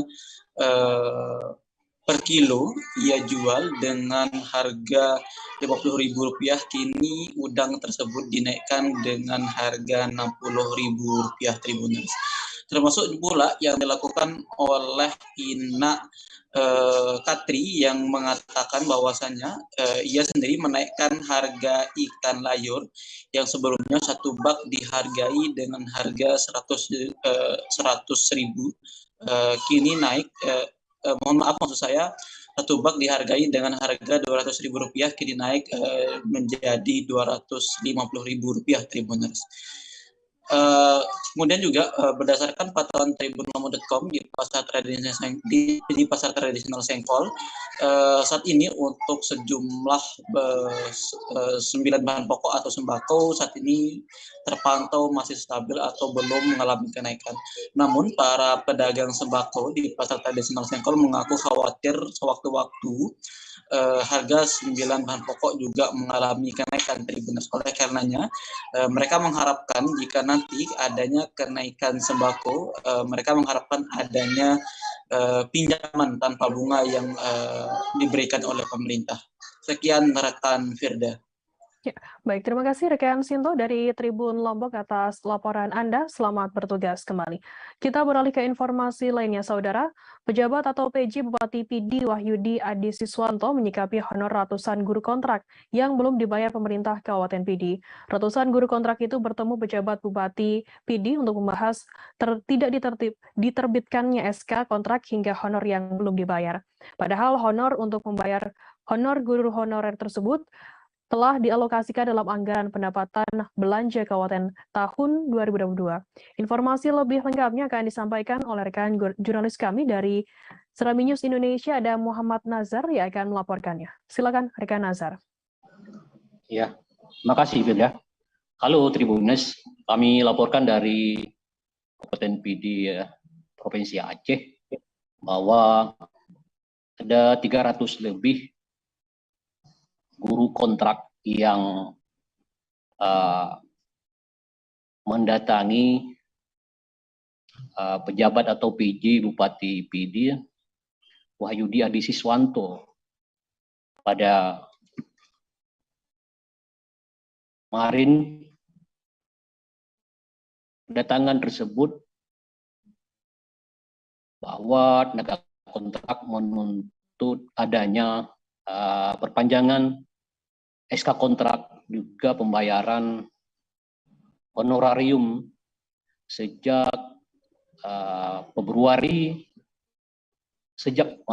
sejak Januari hingga September 2022. Sebab dana untuk pembayaran honor untuk tenaga guru kontrak telah dialokasikan dalam APBK 2022. Berdasarkan laporan dari pejabat Bupati PD Wahyudi Adi Siswanto menyebutkan bahwa pihak pemerintah Kabupaten PD akan mengkalkulasikan terhadap jumlah tenaga kontrak yang belum dibayar kontrak sebesar Rp600.000 per guru kontrak. Namun pihaknya akan meminta Dinas Pendidikan dan kepala sekolah sebagai tempat sejumlah guru kontrak yang saat ini mengabdi atau mengajar di Taman Kanak di TK, SD, dan SMP. Pendataan tersebut untuk mengetahui apakah guru kontrak itu ada mengajar sehingga honor guru kontrak itu akan bisa dibayar. Namun pihak pejabat Bupati PD juga menyebutkan bahwa honor kontrak itu bisa dibayar apabila adanya SK kontrak. Sementara SK kontrak sendiri telah diputuskan Pemkab PD pada Januari 2022. Namun pihak Pemkab nanti akan mencari solusi alternatif untuk membayar honor kontrak itu melalui dana BOS. Tribuners, guru kontrak tersebut selama ini memang mengajar seperti layaknya ASN yang mereka masuk pukul 8 dan pulang sekitar pukul 1 lebih, sekitar pukul 13 lebih. Namun mereka ini tidak pernah dibayar oleh Pemkab PD. Padahal pihak guru kontrak ini sudah berulang kali menuntut honor mereka baik kepada DPRK PD maupun kepada pejabat di lingkungan pemerintah Kabupaten PD. Demikian Firda. Ya, baik. Terima kasih rekan Muhammad Nazar dari Serambi News Indonesia atas laporan Anda. Selamat bertugas kembali. Kita beralih ke informasi lainnya, Saudara.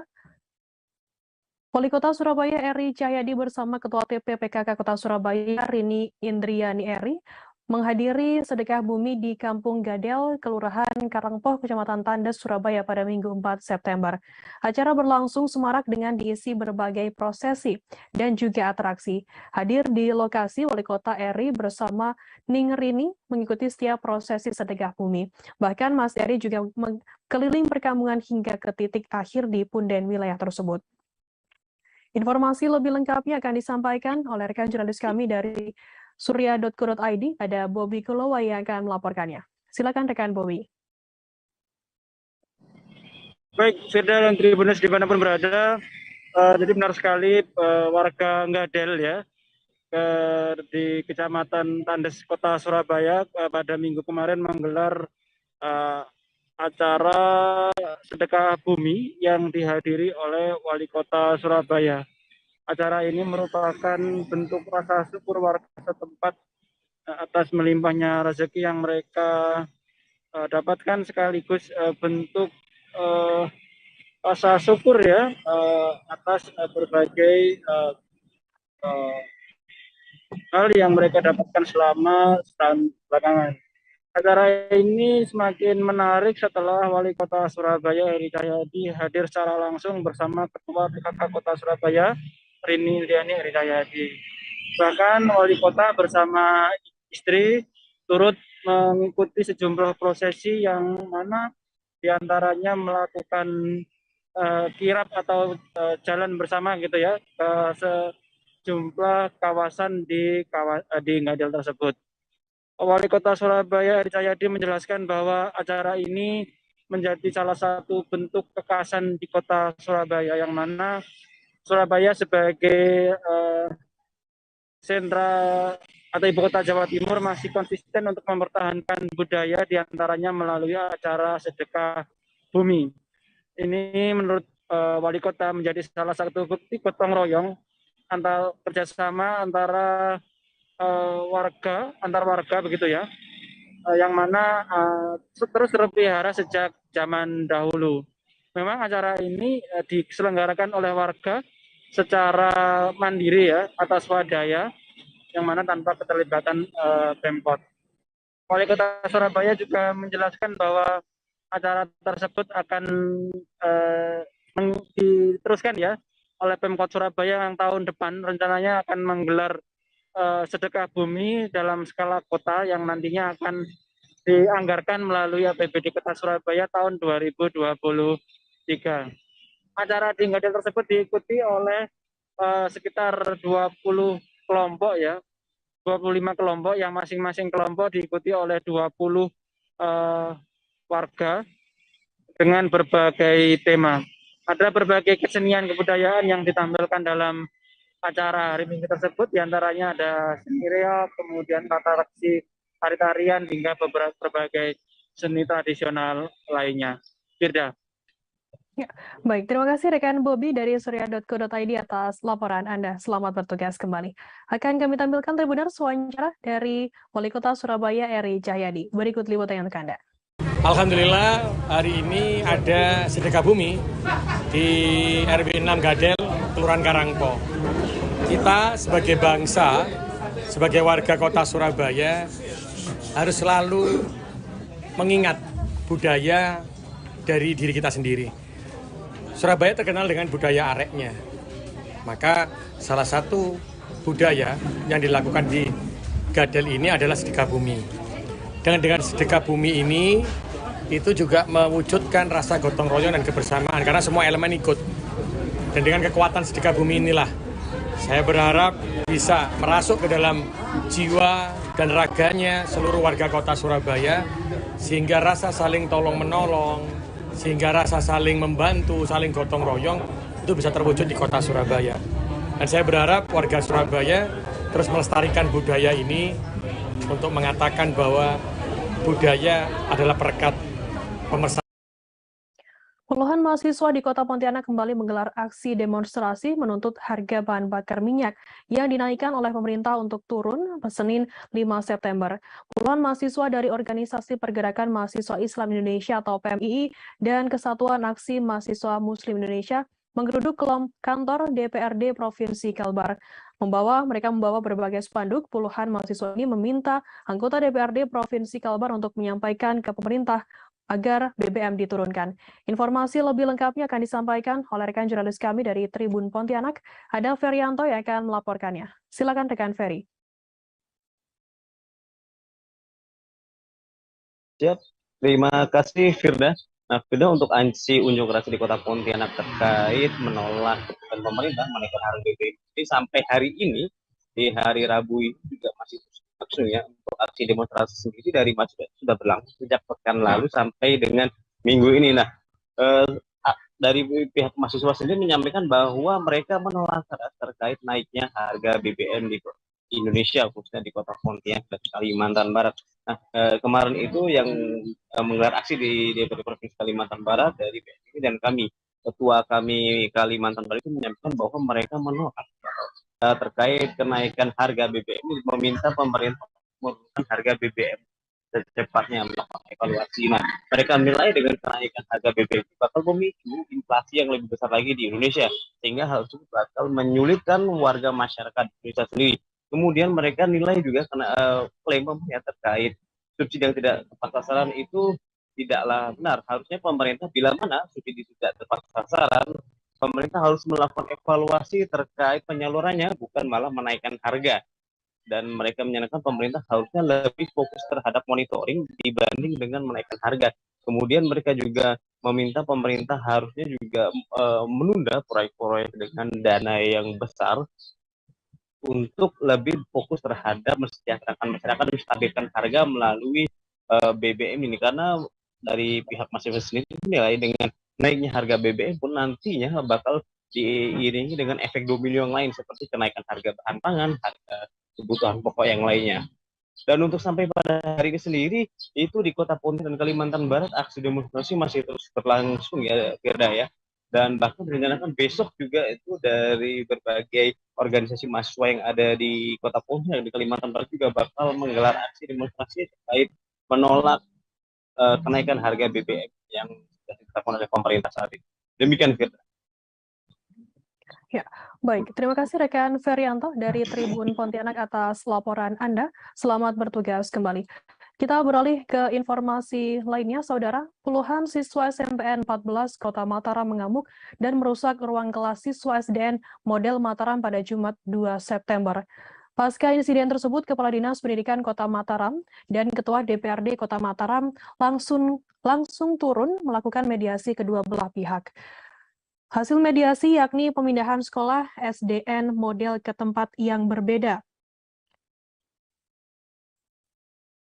Hal itu disampaikan oleh Kepala SMPN 14 Mataram Lina Yeti Budiasi dan Kepala SD Negeri Model Mataram Aris Setiarini. Insiden pengerusakan pagar pembatas kelas SDN model Mataram oleh sekelompok siswa SMPN 14 Mataram terjadi pada Jumat 2 September. Lina mengaku tak ada perselisihan di antara keduanya terlepas dari insiden yang terjadi. Di samping itu, Aris juga mengaku komunikasi keduanya baik-baik saja. Buntut dari insiden ini, SDN model Mataram dipindahkan ke XUT dan saat ini masih dalam tahap pembersihan lingkungan XUT sebagai lingkungan sekolah. Sementara masa persiapan ruang belajar, anak-anak SDN model melakukan pembelajaran daring. Pembersihan XUT Mataram yang ditunjuk sebagai lokasi pemindahan SDN model Mataram dibersihkan pembersihan sejak Sabtu 3 September. Langkah yang dilakukan yakni melakukan pembersihan dan melibatkan sivitas dari pihak dinas untuk membersihkan. Sejauh ini kondisi anak-anak yang terkena imbas dari perusakan dipastikan baik-baik saja. Akan kami tampilkan Tribuners wawancara dari Kepala Sekolah SMPN 14 Mataram Lina Yeti Budiasi. Kekurangan kelas.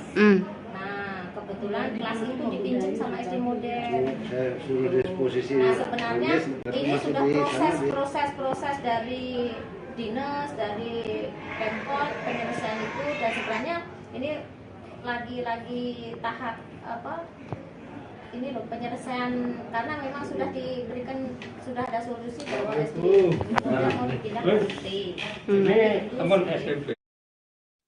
Tribuners, informasi tadi sekaligus menutup perjumpaan kita dalam live update siang hari ini. Jangan lupa saksikan terus live update siang di seluruh kanal YouTube dan Facebook Tribun Network. Saya Firdananda, beserta kru petugas pamit undur diri. Terima kasih dan sampai jumpa.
Halo Tribuners, jumpa lagi bersama dengan saya Mutiara dalam tayangan berita selebritis di Tribun Lampung.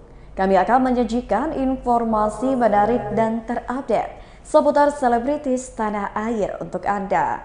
Dan inilah berita selebritis selengkapnya.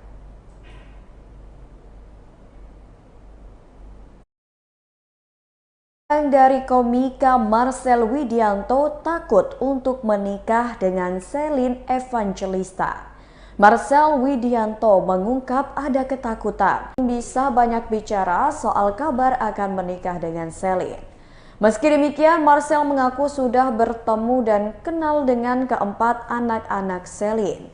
Diakuinya sulit untuk berkomunikasi dengan anak-anak Celine. Saat ini, Marcel mengatakan dirinya ingin fokus bekerja dan membuat usaha di mana-mana.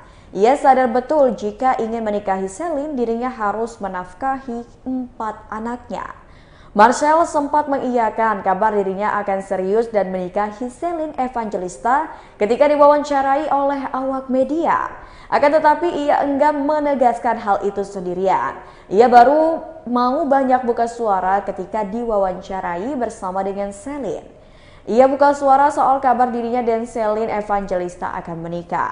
Sempat dituding settingan saat melakukan lamaran dan prewedding di acara televisi. Keduanya pun membagikan foto berlatar biru seperti syarat untuk menikah.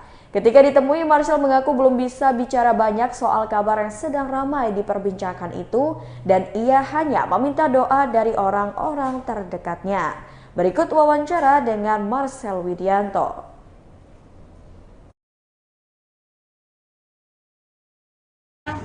Yang belakang kasih ya.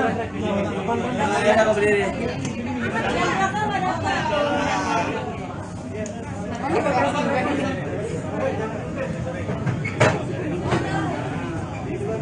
Yang belakang kasih yang diri. Lu aja yang ngomong. Apa bebas? Lu aja ya. Oke. Bagi 2. Langsung bareng atau dua-duaan aja ya, ntar ya. Mas, lampunya dimatiin boleh nggak? Lampu yang mana? Lampu. ada suara di sini ntar ya. Lampu. Matiin kipas pingsan. Nyalain aja kipas. Oke, yuk. Oke, udah. Aman. Yuk, kita lah. Apa mau nanya saya? Nah, tanya lu dulu lah, ini dulu lah. Baru baru. Lu kan nggak tahu banget. Tempat gua nggak bisa kabur, tahu banget. Oke, mau kemana yang mau nakal? Yuk, Marcel tadi ceritain mungkin bisnis barang seperti apa? Iya, ini adalah bisnis pertama aku dan juga Kak Magda ya? Enggak, aku udah enggak. Bukan yang pertama. Bukan yang pertama, ini yang kedua ya berarti ya? Enggak, aku yang ketiga. Yang ketiga? Salah lagi ya. Ini bisnis pertama gua dan juga bareng Kak Magda, dan ini bisnis yang bisa dibilang kira tercetus lah buat Nyeker ini, dan para pekerja Nyeker ini juga kebanyakan anak-anak dari Lela Miskin Project. Betul. Jadi anak-anak random, anak-anak stand up yang mereka tuh sulit di Jakarta gitu-gitu, terus ngerantau, tapi biar bisa berkarya di stand up komedi, akhirnya gue buatlah wadah sama Kak Magda ini, Nyeker lah, terjadilah. Dan ini adalah outlet pertama, sebenarnya kedua sebenarnya buat grand openingnya, tapi untuk yang pertama itu di sana gerobak. Iya, bentuknya boot. Jadi ada 2 bentuk di Nyeker ini, ada yang boot sama yang outlet. Yang outlet. Kalau yang boot itu memang diperuntukkan di pinggir jalan, di street food. Kalau yang di outlet ya inilah, cuma memang pasar market kita rakyat ya. Betul. Karena harganya tuh mulai dari 15.000 sampai yang paling mahal 27.000 aja. Jadi A B C D E dapat semua pokoknya. Gitu teman-teman. Karena mungkin juga karena tadi backgroundnya banyak pekerja dari Lela Miskin Project yang belum ada background dari F&B juga, makanya aku di sini buat produk gitu, karena kan memang ini produk dari Nyambel ya gitu. Yang tidak sulit gitu ya, supaya bisa dioperasikan dengan gampang. Makanya teman-teman bisa lihat sendiri di belakang, makanannya tuh simpel-simpel banget sebenarnya. Ada ceker, pentol, seblak, sama nasi ayam bejek gitu, pakai sambal dari Nyambel gitu. Dan pentolnya juga bukan bahasa tikus, teman-teman, jadi dagingnya juga daging fish. Biar tidak pegang uang banyak, kan orang kalau pegang uang banyak kan gue juga dulu begitu ya. Jadi yaudahlah, kita udah siapin juga semuanya dan ya coba diangkat. Total pegawai ada berapa sih? Total pegawai Ada puluhan pokoknya. dan gue gitu biar ke depan kan entertainment kan kita nggak ada yang tahu ya. Ya, umurnya berapa lama gitu ya. Sedangkan kalau bisnis F&B ini kalau misalkan nanti tapi pastilah gitu. Betul banget. Marcel, ini modal juga nggak sih buat nikah? Cara kan nikah butuh biaya sedikit. Ya betul banget. Udah pasti saya tahu pertanyaan pasti akan ke sana. Iya benar banget, karena ya nikah kan butuh biaya gede. Apalagi kalau anaknya 4 kan, jadi doain aja teman-teman. Biar ini salah satu bukti nyata gua kalau emang gua serius dalam kehidupan gua gitu. Jadi kita doain aja. Berarti sejak langsung Marcel mengiyakan gosip yang ada. Mengiyakan, karena memang kita sudah dekat, sudah baik semuanya, orang tua juga udah kenal, jadi ya doain aja lancarnya gimana gitu. Ya, foto yang berdua itu berarti benar ya, Sel ya? Gimana? Yang di posting Instagram foto berdua kayak mau nikah itu gimana? Doain aja kan. Berarti beneran mau nikah? Doain aja berarti. Nggak bisa ngasih statement, takutnya melampaui batas ya kan. Tapi karena doa-doa kalian semua, kalau doanya semuanya baik, semuanya lancar, aminin aja. Berarti bukan gimmick. Karena banyak ada yang bilang nikah cuma gimmick nih gitu. Banyak banget gitu. Kepentingan program, Kepentingan program. Semua yang dilakukan memang disetting dan juga digimikin kan. Tapi ya kita nggak ada yang tahu, siapa tahu dari bercanda bisa menjadi ada kan, kita nggak ada yang tahu. Berarti ini gimmick apa bener nih? Doain aja makanya. Kalau gue jawab ntar lu nggak ngejar gue lagi. Chat lo yang ada yang ngebongkar foto Photoshop. Jadi foto nikah lama itu dibongkar itu Photoshop. Bener. Berarti bener. Ah itu gue nggak tahu. Itu apa sih? Nggak paham gue yang Photoshop ini. Iya, itu background birunya itu editan, katanya kamu ngedit. Oh iya, kalau memang bilang itu editor juga iya ini aja. Kak, kalau foto biru Gimana? sebenarnya ngedit apa itu foto beneran kata dirinya? Nah kita tanya bareng Selin berarti. Ini kan Magda. Ya, di sini Betul. Magda Betul. Nanti kita jawab berdua. Masalah sejauh ini Shelin belum mau buka suara, mungkin gimana kan depannya? Sama, saya juga masih belum, karena biar bareng aja gitu. Kita kalau udah bareng baru kita buka suara bareng-bareng gitu tuh. Terus soal chat lo yang sempat bocor, chat lo sama Selin yang sempat bocor ke Sama publik. siapa? Sama Selin. Oh iya, itu emang sengaja saya bocorkan ya. Kan di Instastory gue itu ya chatnya. Marcel itu kan udah foto biru, berarti kan kalau orang udah foto dengan background biru nggak lama lagi akan nikah. Iya biasanya. Doain aja. Kita nggak ada yang tahu biru tuh nikah atau masuk partai kan, partai juga ada biru. Oke, doain Tapi aja. sejauh ini kedekatan sama anak-anak gimana ya? Ya dekat, cukup dekat juga, dan juga cukup lancar juga, sempat main-main juga ke mall gitu-gitu, disempet-sempetin aja lah buat ketemu sama Tapi susah sih sama anak-anak. susah bahasa Inggris soalnya kan.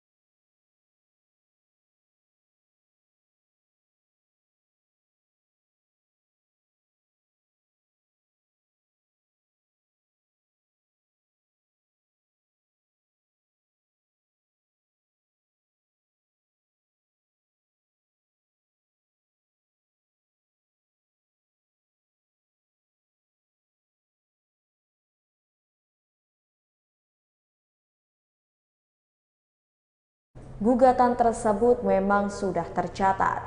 Diketahui bahwa gugatan tersebut dilayangkan karena merek Gen Halilintar sempat didaftarkan ke Kemenkumham namun ditolak. Berikut suasana sidang.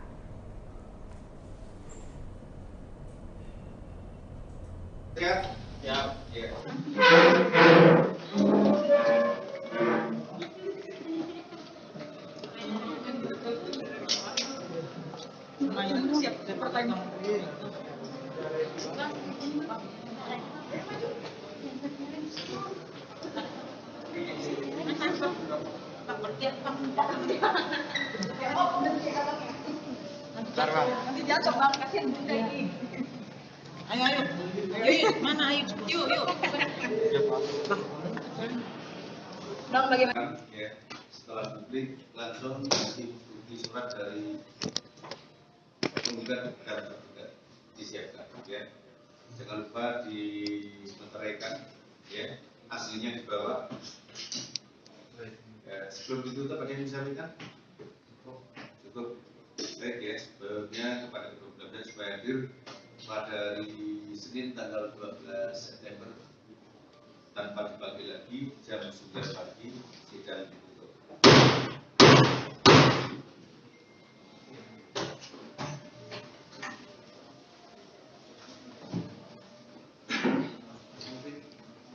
Oke.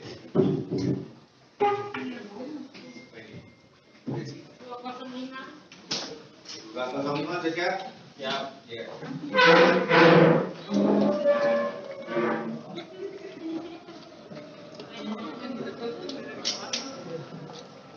Siap, pertanyaan.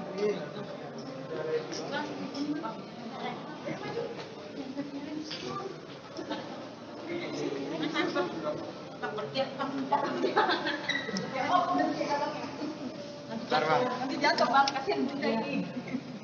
Ayo, mana ayo, yuk. Bang, bagaimana sidang hari ini? Agendanya Gimana bang? Agenda hari ini pertemuan. Iya, istilah mereka apa?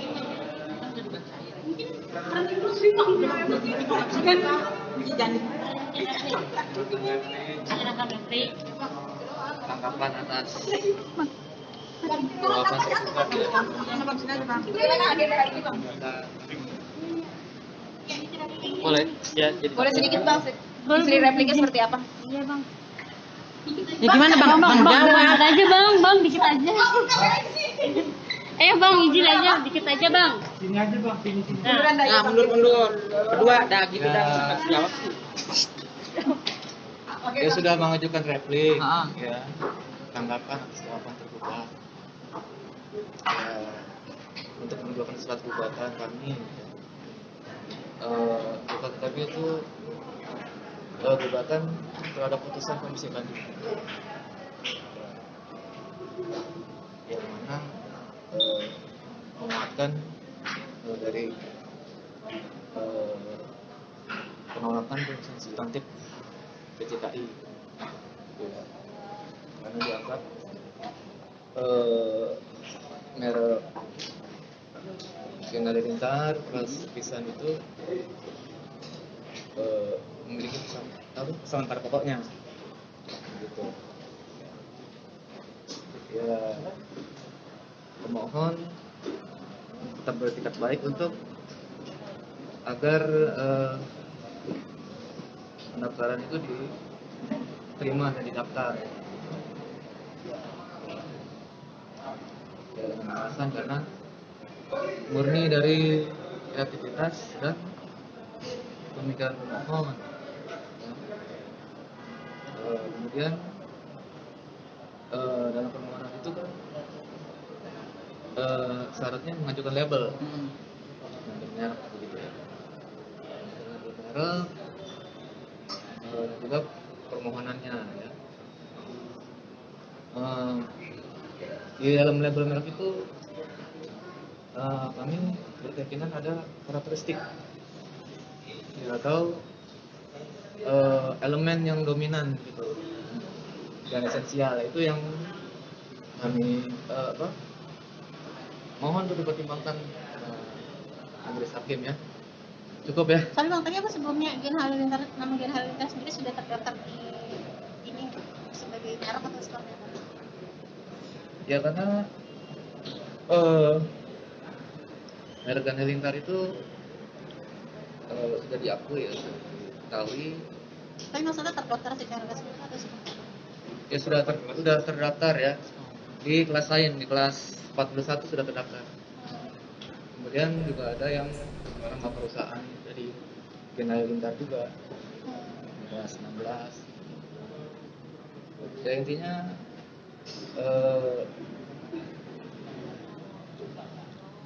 elemen daya pembeda itu yang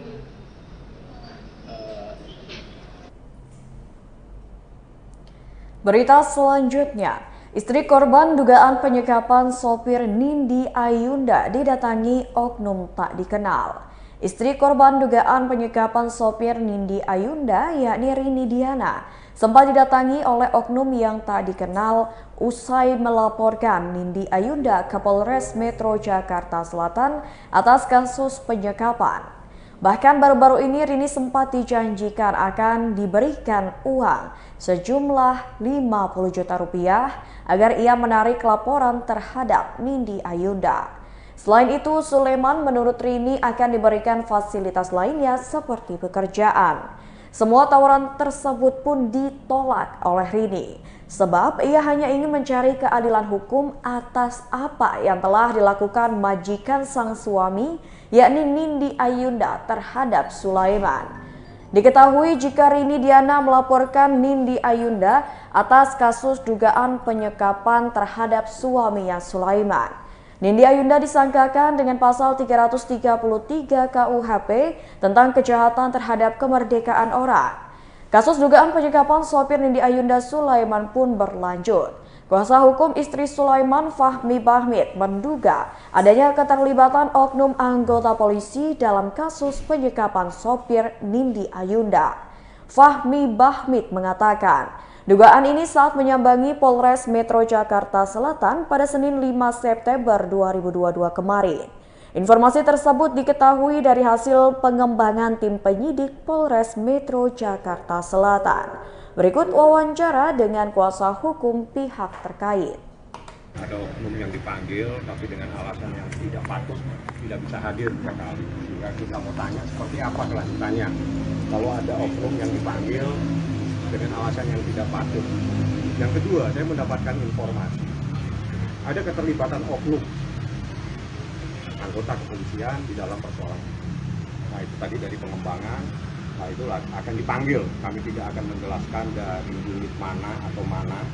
Anda silakan tanya langsung ke penyidik bahwa patut diduga ada keterlibatan oknum di sini atau setidak-tidaknya dia tahu di dalam peristiwa ini.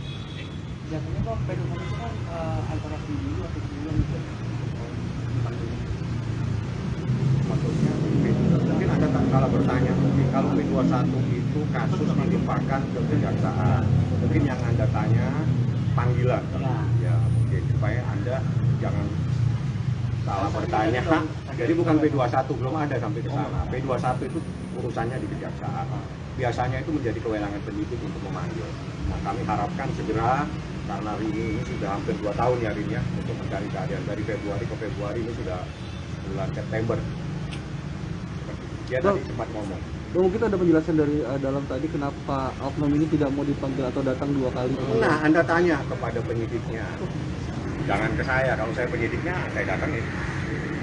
Jadi saya tidak mempunyai kewenangan yang diberikan oleh hukum untuk memanggil paksa seorang saksi yang tidak patut untuk tidak hadir. Seperti itu. Prosesnya masih berjalan, penyidik akan memanggil oknum anggota dari kepolisian yang patut diduga tahu persoalan ini. Jadi ini melibatkan juga. Apakah dia itu menjadi pasif atau hanya dia nonton, kita nggak tahu seperti apa. Ya, jadi saya harapkan juga karena ini sudah ada oknum yang patut diduga tahu dengan persoalan ini, kami minta juga dari Irwasum. Cuman saya di sini hanya menanyakan bagaimana perkembangannya dan sampai gimana. Jadi saya luruskan kembali, kasus yang dilaporkan itu pasal 333, merampas rampasan kemerdekaan sudah terjadi. Saya serahkan kepada penyidik, ini mau dibawa kemana ini masalah setahun lebih. 50 juta ya Bu ya, ditawarin. Mas itu sama yang statusnya yang dicekal itu bagaimana? Ini kan kemarin kan udah dipanjang 20 hari. Sekarang kan udah lewat juga. Iya. Nah itu bagaimana kan? Tanya ke dalam yang nyekal. Kalau saya yang nyekal, saya cekal terus. Kalau yang 50 itu bagaimana? Yang 50 juta itu gimana ceritanya? Kamu didatengin siapa? Kalau kamu ditawarin 50 juta gimana ceritanya? Saya didatangi seseorang yang mengaku temannya. Saya diiming-imingin sejumlah uang, terus suami saya dikasih pekerjaan, misalnya pekerjaan yang sekarang suami saya freelance, gitu. Cuma saya di sini, saya katakan lagi, saya di sini bukan mencari uang, saya mencari keadilan suami saya. Yang sampai sekarang pun suami saya masih takut. Tapi benar 50 itu. Untuk nominalnya Ya kurang lebih. Tapi selama 2 tahun udah berapa kali didatengin sama orang seperti itu? Udah nggak tahu lagi berapa kalinya, Mbak. Bahkan ada yang seminggu mentereng-tereng sampai tengah malam mencari suami saya, mencari alamat suami saya, ya gitu. Itu yang saya takutin dan keluarga, karena sekarang ya saya orang susah, saya orang yang awam, didatengin orang yang nggak jelas, otomatis saya dan keluarga, terutama anak-anak saya, ya takut lah Mbak. Nggak mungkin kita berani atau gimana, namanya kita nggak kenal, apalagi mencari suami saya. Yang jelas-jelas suami saya itu pernah trauma dengan kejadian ini. Ya seperti itu. Intinya di sini saya mencari keadilan. Saya ingin mencari keadilan untuk suami saya. Banyak berubah suaminya, ditanya saja perubahannya seperti apa. Karena setiap sore itu kadang sakit ya, error ya. Jujur ya, kalau sampai sekarang suami saya sering sakit kepala. Sering. Kalau mungkin sakit kepala sehari, besok-besok 2 bulan atau 3 bulan nggak sakit lagi. Ini Mak, hampir tiap sore sakit kepala. Dan masalah traumanya, dia didatengin, dia pergi kemana takutnya diinin, sampai sekarang masih jadi menghambat pekerjaan. Jujur, karena nanti kalau disuruh orang untuk pergi jauh ya suami saya nggak akan mau. Bukankah itu akan berpengaruh? Makanya saya bilang sekali lagi, saya di sini mencari keadilan untuk suami saya. Mbak, itu hasil dari ini tadi? Ya udah, hasil dari sana itu ada oknum kepolisian, saya tidak harus kasih tahu unitnya, Anda tanyakan, itu mungkin akan dipanggil sebagai saksi untuk menjelaskan karena dia ada di tempat kejadian. Nah, itu aja, saya tidak perlu sebut siapa namanya, Anda bisa cross-check langsung kepada penyidik ya, karena kami dilarang untuk menjelaskan siapa-siapa yang dipanggil. Artinya juga ada oknum di tempat kejadian saat dilakukan. Ada oknum, apakah dia itu Berarti seperti dia apa? Ada kejadian, jadi disebut beberapa saksi bahwa ada oknum, ada disebut namanya, dan namanya setelah ditelusuri adalah oknum daripada anggota kepolisian. Makanya saya minta Irwasum untuk memantau kasus ini karena sudah melibatkan, dipanggil sebagai saksi di sini. Ya, apakah dia terlibat atau tidak itu nanti dari proses pengembangan. Oke. Mau nanya soal kasus di Polres sekarang, lanjutannya seperti apa sih Mas? Wajib HP, ada oknum yang dipanggil tapi dengan alasan yang tidak patut, tidak bisa hadir kali. Sehingga kita mau tanya seperti apa kelanjutannya, bahwa ada oknum yang dipanggil dengan alasan yang tidak patut. Yang kedua, saya mendapatkan informasi ada keterlibatan oknum anggota kepolisian di dalam persoalan. Nah itu tadi dari pengembangan. Berita selanjutnya, Gofar Hilman rugi hingga miliaran rupiah usai dituduh lakukan tindak asusila. Penyiar Gofar Hilman harus menghadapi kenyataan semua pekerjaannya menghilang ketika dirinya dituduh melakukan pelecehan seksual tahun lalu. Pria berusia 39 tahun itu mengakui setelah kasus dengan pelecehan seksual selesai, ia pelan-pelan bangkit dan menata lagi pekerjaan dan juga bisnisnya.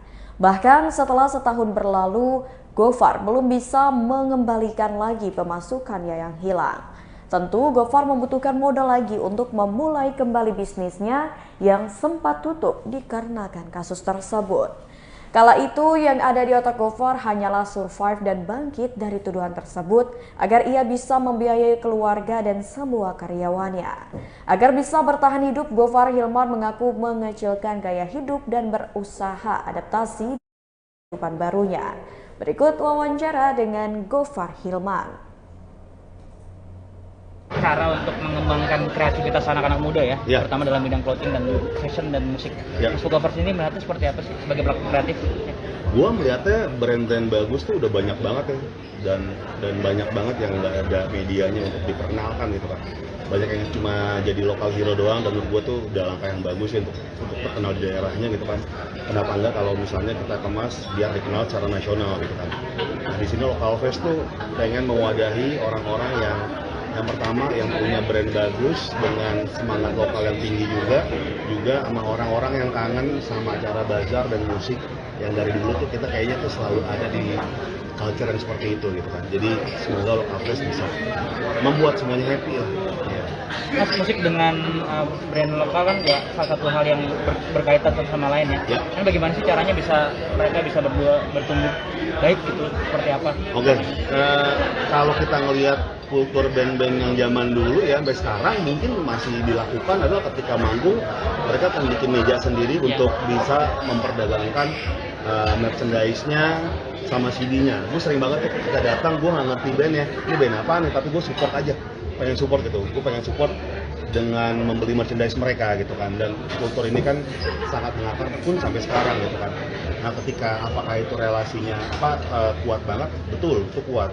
Jadi kita kenapa nggak bikin satu aja, bahkan banyak banget band-band yang punya clothing line sendiri gitu. Jadi ya kita gabungin lah biar kayak zaman dulu lagi gitu, kejayaan pasar zaman dulu. Clothing kita mau collab sama salah satu musisi. Iya. Itu boleh. Musisi yang unik kalau manggung tuh apa ya? Dia suka ngomong-ngomong ngawur sendiri gitu. Ya pokoknya ntar ditunggu aja. Pokoknya kita kan bikin meja atur gini. Iya. Tapi seberapa susah sih maksudnya untuk meyakinkan masyarakat untuk memakai produk lokal dibandingkan Oh iya. Betul.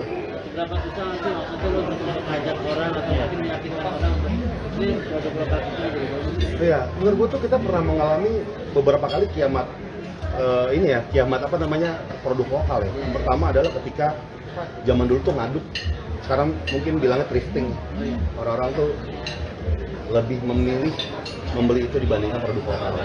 Terus budaya-budaya serangan serangan dalam tanda kutip ya, dari K-pop segala macam, produk-produk dari Korea lebih didewakan daripada sekarang. Jadi daripada kita pusing daripada jangan beli ini enggak kan. Kita tuh menunjukkannya lah dengan kualitas sebenarnya sih. Dengan kualitas, dengan komunitas, semuanya bisa dielaborate dengan baik, menurut gua orang akan lebih memilih kok. Pun orang yang pasarnya membeli produk luar ada, yang lokal pun ada gitu kan. Nah di sini tugas kami adalah nggak terlalu pusing untuk bagusan mana sih lokal maluan, nggak terlalu pusing akan hal itu, tapi lebih menunjukkan kualitas saja.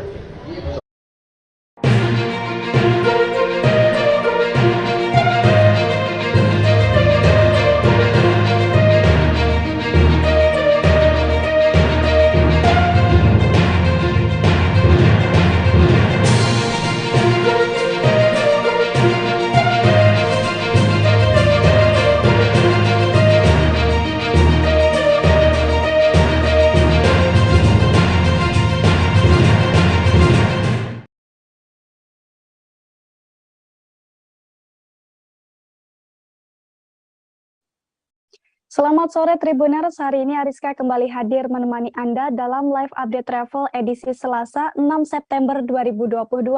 Seperti biasa, Ariska akan memberikan informasi terkait sejumlah wisata dan kuliner untuk Anda. Tentunya akan disampaikan secara langsung bersama sejumlah reporter kami yang ada di berbagai daerah.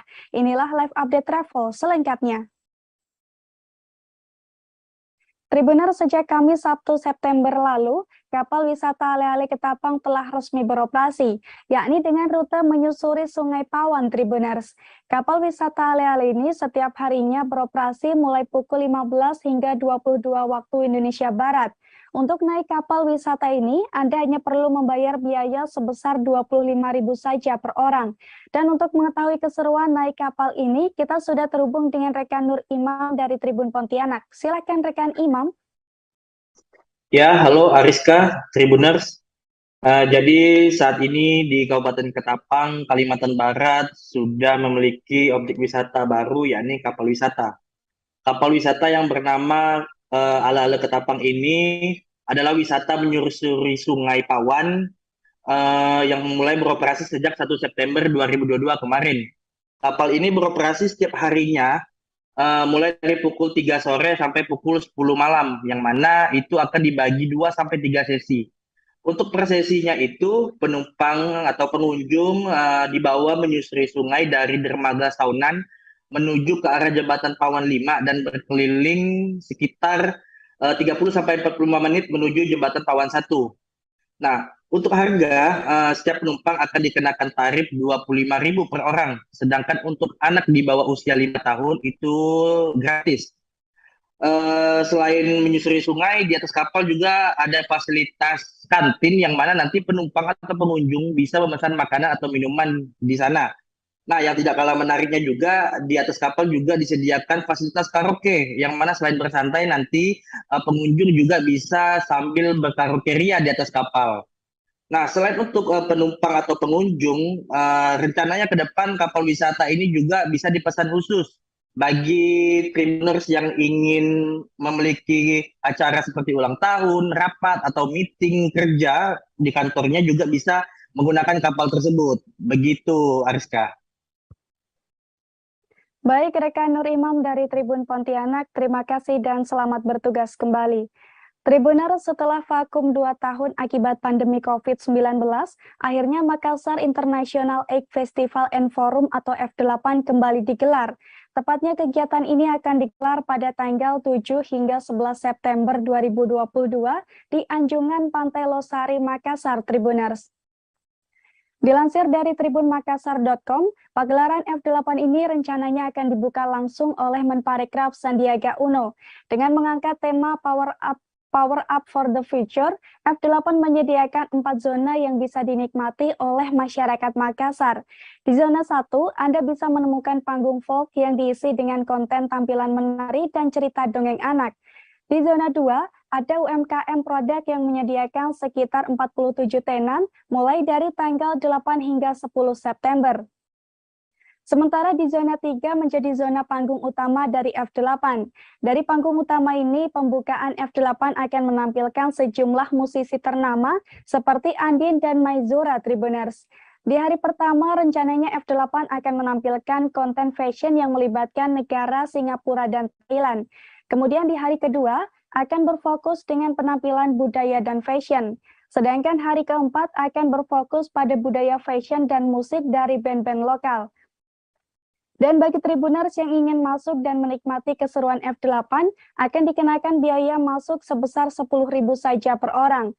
Namun jika Anda ingin menikmati konten di tanggal 8, 9, dan 10 artis nasional, Anda harus membayar 200.000 Tribuners. Pasalnya selain Singapura dan Thailand, akan ada 7 negara lain yang ikut berpartisipasi di bidang film.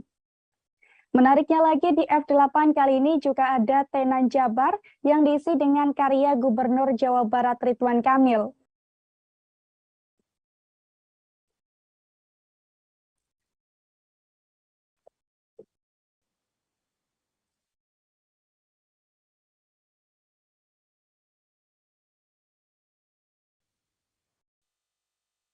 Tribuners, pembukaan Makassar International Egg Festival and Forum atau F8 akan dilakukan besok Rabu 7 September 2022. Hingga kini persiapan masih terus dilakukan agar pertunjukan yang ditampilkan bisa sukses dan memukau penonton Tribuners.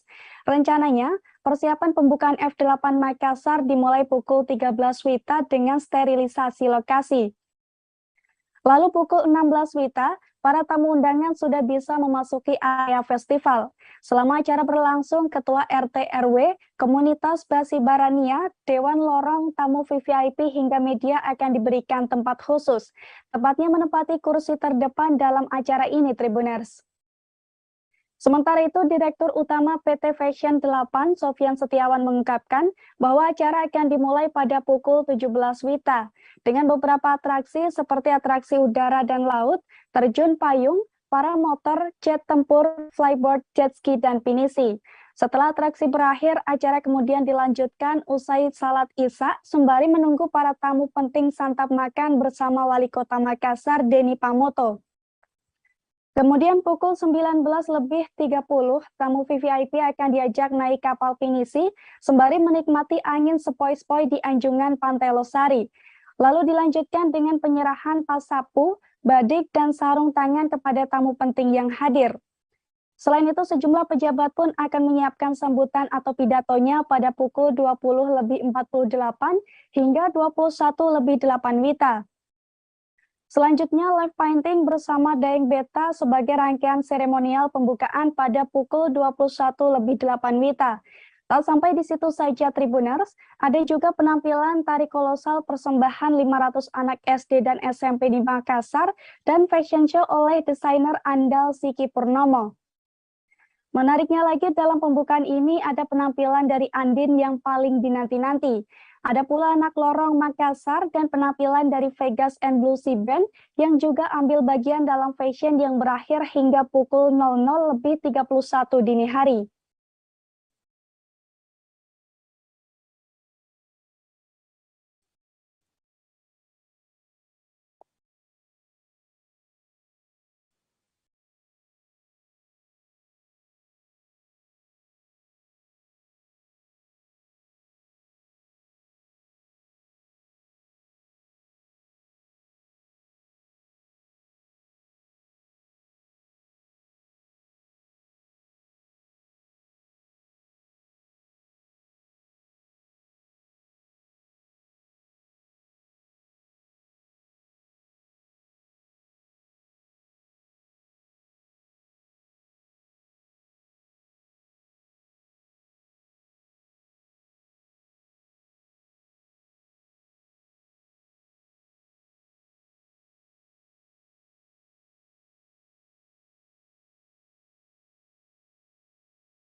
Festival Ake and Forum atau F8. Ini akan berlangsung di Anjungan Pantai Losari mulai dari tanggal 7 September atau dibuka besok pada hari Rabu hingga pada tanggal 11 September 2022.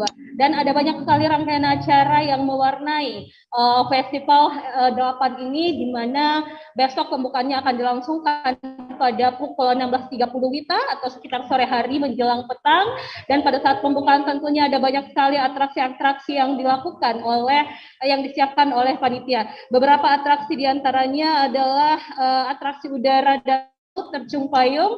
Jadi besok ada juga pesawat Sukhoi yang akan melakukan atraksi, juga ada atraksi paramotor, jet tempur, flyboard, jet ski, dan nanti para tamu-tamu undangan, tamu VVIP termasuk Menteri Pariwisata dan Ekonomi Kreatif Bapak Sandiaga Uno, dan tamu-tamu penting lainnya seperti gubernur, beberapa gubernur di Indonesia juga akan hadir, dan mereka akan naik kapal pinisi besok pada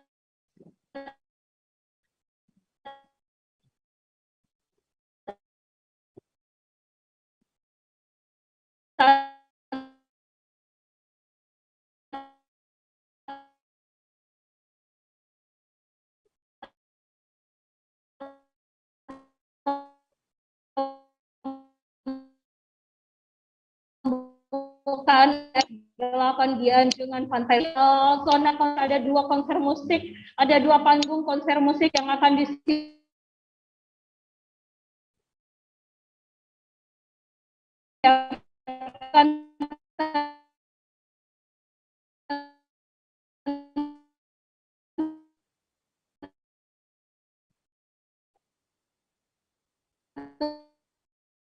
tentunya Tribuners dalam Rp5.000, dan ingin menonton konser 2.000 untuk satu hari. Dalam gelaran F8 selama 5 hari ini dipastikan akan berlangsung secara spektakuler dan megah tentunya, karena pemerintah Kota Makassar sudah mempersiapkan F8 dari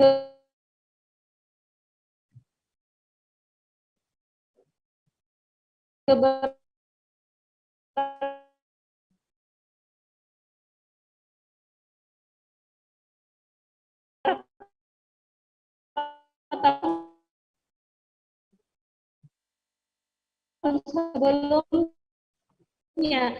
Dan F8 tahun ini sudah menandingkan, kemudian ada Ungu yang akan tampil pada saat penutupan nanti. Juga ada beberapa artis yang akan menghibur penonton pada hari kedua dan hingga hari keempat pelaksanaan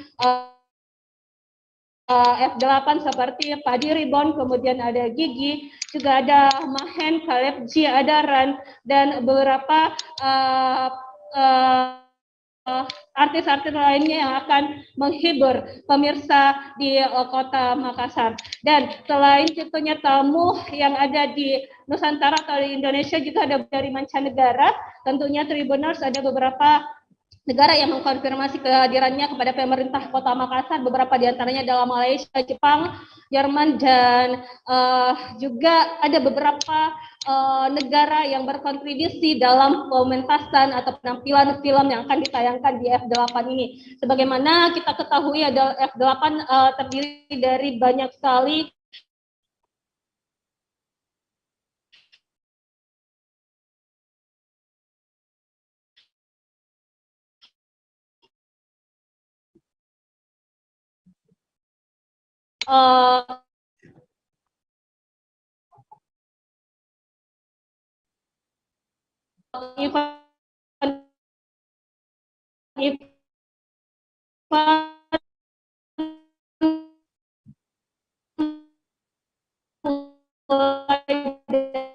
dari fashion show tentunya, kemudian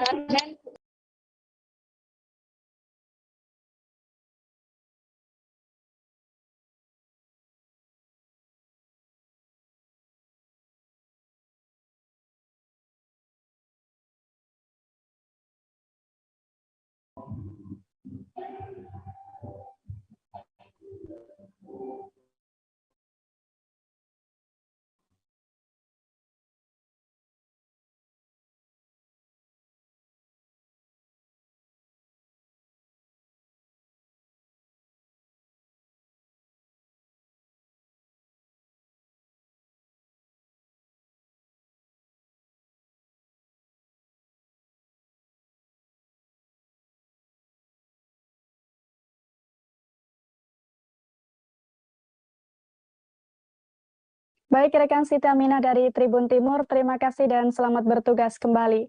Tribuners, Karanganyar tak hanya kaya akan tempat wisatanya saja, namun di sana juga banyak kuliner lezat yang menarik untuk dicoba Tribuners. Satu di antaranya ada mie nyemek Mbah Imo di Jaten Karanganyar. Sesuai dengan namanya, warung yang sudah buka sejak 25 tahun yang lalu ini menjual menu mie nyemek dengan sensasi pedas. Dan bagaimana informasi lengkapnya akan disampaikan oleh rekan Mardon Widianto dari tribunsolo.com. Silakan rekan Mardon. Ya, terima kasih rekan Ariska. Saya akan menyampaikan suatu informasi terkait adanya warung mie nyemek Mbah Imo yang berada di desa Dusun Tundungan, Desa Seroyo, Kecamatan Jaten, Kabupaten Karanganyar. Di mana di sana di lokasi tersebut menjual masakan serba mie, namun unik di sini menariknya masakan mie ini menggunakan mie instan, namun dengan dicampur dengan bumbu-bumbu tambahan ala dari Mbah Imo itu sendiri. Sementara itu mie nyemek Mbah Imo sendiri sudah lama berdiri di Karanganyar, yaitu sejak sekitar 25 tahun yang lalu. Pertama kali warung didirikan itu oleh Mbah Imo sendiri, kemudian dilanjutkan oleh anaknya Bapak Samino. Dan awalnya saat itu baru 10 tahun yang lalu pindah di lokasi yang sekarang. Nah, kemudian untuk harga sendiri dibanderol sekitar 9.000 per porsi. Itu baik goreng maupun nyemet. Dan Anda bisa mencicip di sana, tepatnya di Dusun Bendungan, Desa Seroyo, Kecamatan Jati, Kabupaten Karanganyar. Demikian, Baik, terima kasih atas informasi dan juga rekomendasi Anda, rekan Mardon Widianto dari tribunsolo.com. Tribuners, pabrik gula Colomadu di Kabupaten Karanganyar kini menjadi salah satu wisata pilihan. Dulunya tempat ini merupakan pusat ekspor gula terbesar Indonesia saat zaman Hindia Belanda, Tribuners. Namun setelah tutup pada tahun 1998, pabrik gula Colomadu ini sempat terbengkalai selama 20 tahun. Dan bagaimana informasi lengkapnya akan disampaikan oleh rekan Miftahul Munir dari Warta Kota. Silahkan rekan Miftah. Baik, rekan Ariska, selamat sore, selamat siang menjelang sore, sobat Warta Kota dan Tribuners. Saya akan melaporkan terkait dengan Museum Colomadu yang berada di kawasan Surakarta dan Solo ini sudah berdiri sejak tahun 1806, di mana pendirinya ini adalah orang pribumi pertama, yaitu Mangkunegara IV bernama Kanjeng Gusti Pangeran Adipati Arya, di mana pada saat zaman penjajahan Belanda ini pabrik gula ini merupakan pabrik yang terbesar mengekspor ke berbagai negara, dan alat yang disediakan di pabrik tersebut ini dari Skotlandia dan Belanda, sehingga pada zaman itu memang sudah terbilang modern proses dari pembuatan gula di Pulau Jawa. Dan kemudian pada tahun 1997 pabrik ini mengalami masa-masa sulit, dan puncaknya pada krisis moneter tahun 98, pabrik ini resmi ditutup oleh pemiliknya, dan berbagai alat yang berada di sana itu masih asli dan rata-rata ini terbuat dari besi baja, sehingga banyak pengepul besi tua atau pencuri besi tua ini sering masuk ke dalam museum ini untuk melakukan pencurian. Dan saya sempat melihat ada beberapa bagian-bagian atau potongan-potongan besi tua yang sudah terlepas dan dijual oleh para pelaku pencurinya. Dan bisa saya informasikan juga Museum Colomadu ini dibuka untuk umum, artinya masyarakat bisa berkunjung ke museum ini dengan membayar kira 25.000. Di sana juga banyak stasiun, artinya nama-nama tempatnya itu adalah stasiun dari museum ini, yaitu ada stasiun penggilingan, ada stasiun tempat untuk memasak gula dan lain-lainnya. Kemudian yang terakhir itu juga ada bengkel bubut atau bengkel perbaikan mesin, dan juga ada kafe di sana untuk masyarakat yang ingin bersantai. Dan pada awal-awal tutup ini memang mesin di sana tidak sepenuhnya dicuri, namun ada juga yang dibawa atau dialihkan ke pabrik lain, pabrik gula lain, sehingga tetap bisa beroperasi memproduksi gula di pabrik-pabrik yang lain, masih satu grup dengan Colomadu ini. Demikian rekan Ariska. Baik, terima kasih atas informasi Anda rekan Miftahul Munir dari Warta Kota. Tribuners, Lengkung Langit 2 merupakan wisata yang menggabungkan konsep alam dengan kafe. Saat berada di sana, Anda akan menemukan 2 kafe langit, Tribuners. Satu di antaranya ada kafe langit rumah pohon dekat dengan jembatan kaca. Lantas seperti apa tempatnya akan dilaporkan oleh rekan Agustina Suryati dari Tribun Lampung. Silakan rekan Agustina.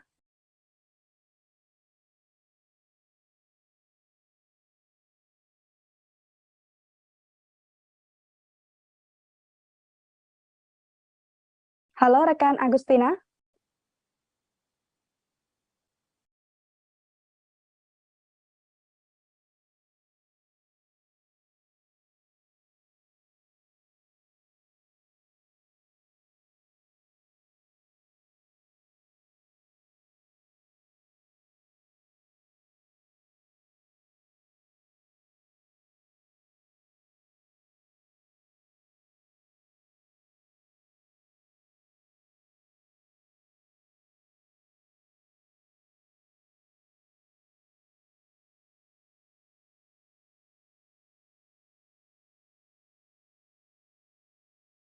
Baik, terima kasih rekan Ariska. Jadi seperti yang telah diinformasikan, Kafe Langit berada di dalam wisata Lengkung Langit 2 yang berlokasi di Jalan Wan Abdurrahman, Kecamatan Kemiling, Kota Bandar Lampung. Nah, di sana terdapat beberapa jenis kafe. Salah satunya adalah Kafe Langit Perahu Kaca.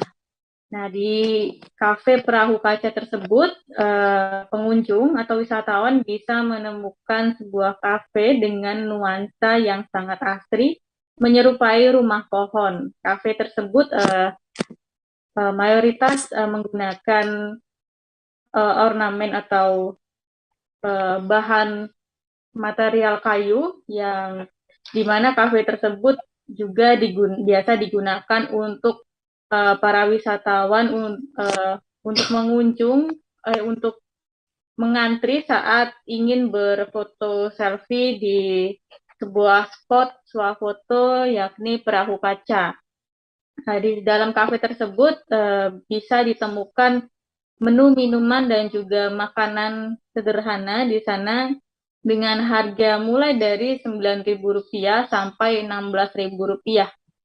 Nah, di sana Tribuners bisa bersantai sembari melihat panorama lembah dan juga panorama laut Teluk Lampung yang luar biasa indah. Dan pada saat sore hari di sana juga bisa terlihat matahari terbenam atau sunset. Jadi biasanya di situ digunakan juga untuk spot foto pre-wedding. Jadi biasanya wisatawan sembari mengantri, sembari mencicipi hidangan seperti kopi, lalu ada ice, lalu ada juga squash. Dan cemilannya bisa dicoba dengan roti-roti untuk teman minum kopi. Jadi sekian Ariska. Baik, rekan Agustina Suryati dari Tribun Lampung, terima kasih atas rekomendasi Anda. Tribuners Kabupaten Pesawaran memiliki industri pengrajin kain tapis yang sudah eksis sejak tahun 80-an. Bahkan kain tapis ini pernah diekspor ke luar negeri, Tribuners. Tak lepas dari fungsinya sebagai busana daerah, kini kain tapis Lampung menjelma menjadi sumber pendapatan masyarakat Desa Negeri Katon. Dan bagaimana informasi lengkapnya akan disampaikan oleh rekan Oki Indrajaya dari Tribun Lampung. Silakan rekan Oki. Halo, selamat siang rekan Ariska di studio dan rekan dari Tribuners yang menyaksikan. Di sini saya akan mengajak Tribuners untuk jalan-jalan ke Kabupaten Pesawaran.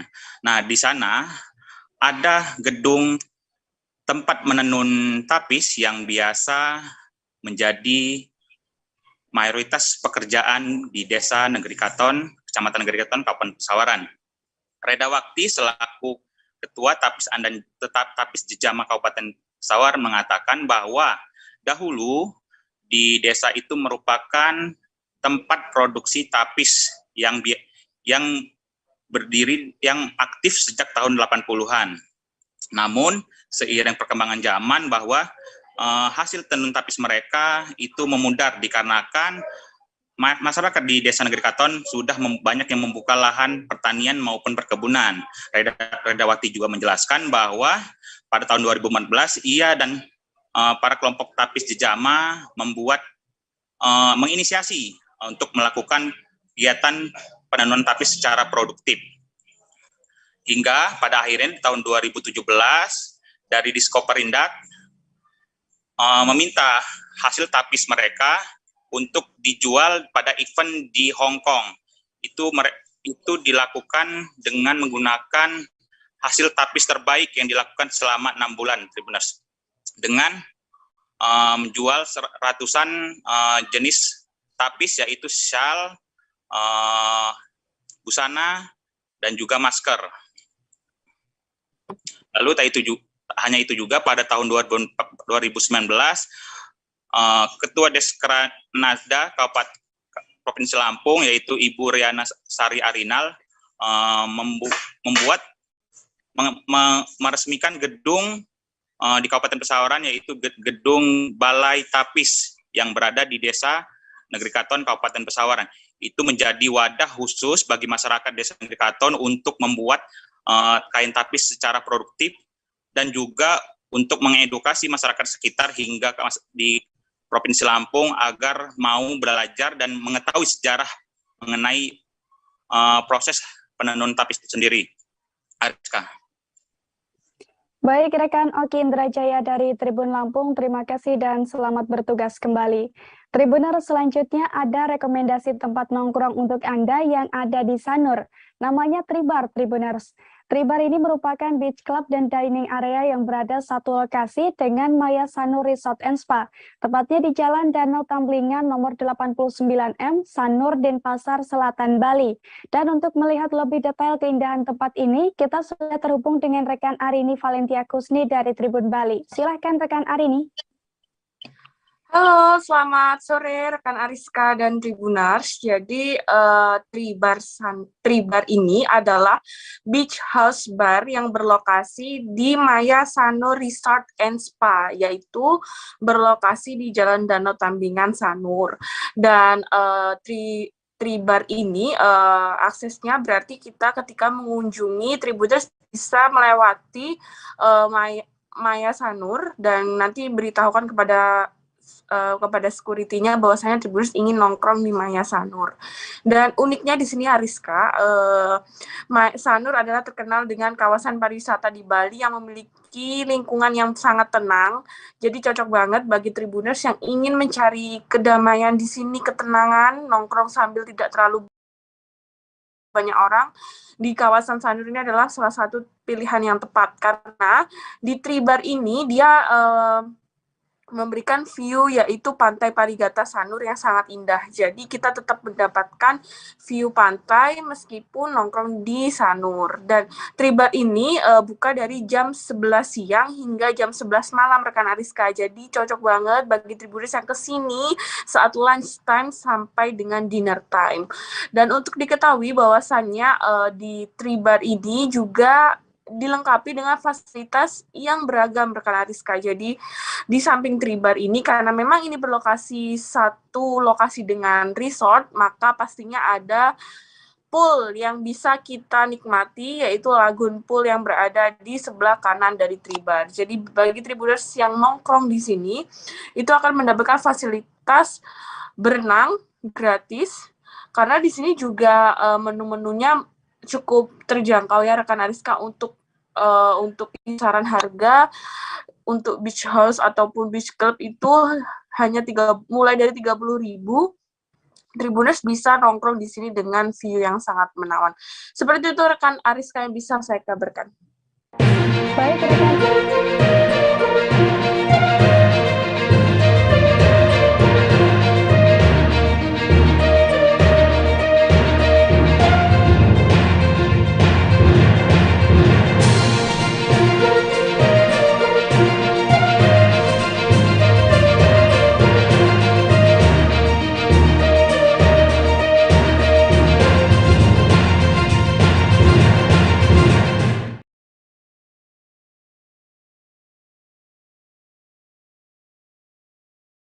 Halo Tribuners, senang sekali saya Diamita kembali hadir menemani Anda di program Live Update Tribun News Sore edisi Selasa 6 September 2022. Sejumlah kabar mengenai peristiwa yang terjadi di tanah air akan kami hadirkan untuk Anda. Dilaporkan langsung oleh sejumlah reporter kami dari berbagai daerah di Indonesia. Inilah Live Update selengkapnya.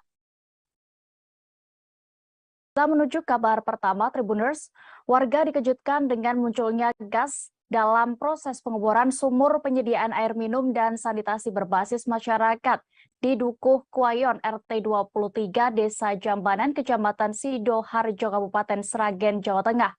Gas tersebut apabila dipantik korek api akan memunculkan api. Dan bagaimana terkait situasi di sana dari kemunculan gas ini, Tribuners, kami sudah terhubung dengan reporter Tribun Solo, ada rekan Septiana Ayu Lestari yang akan melaporkan. Silakan rekan.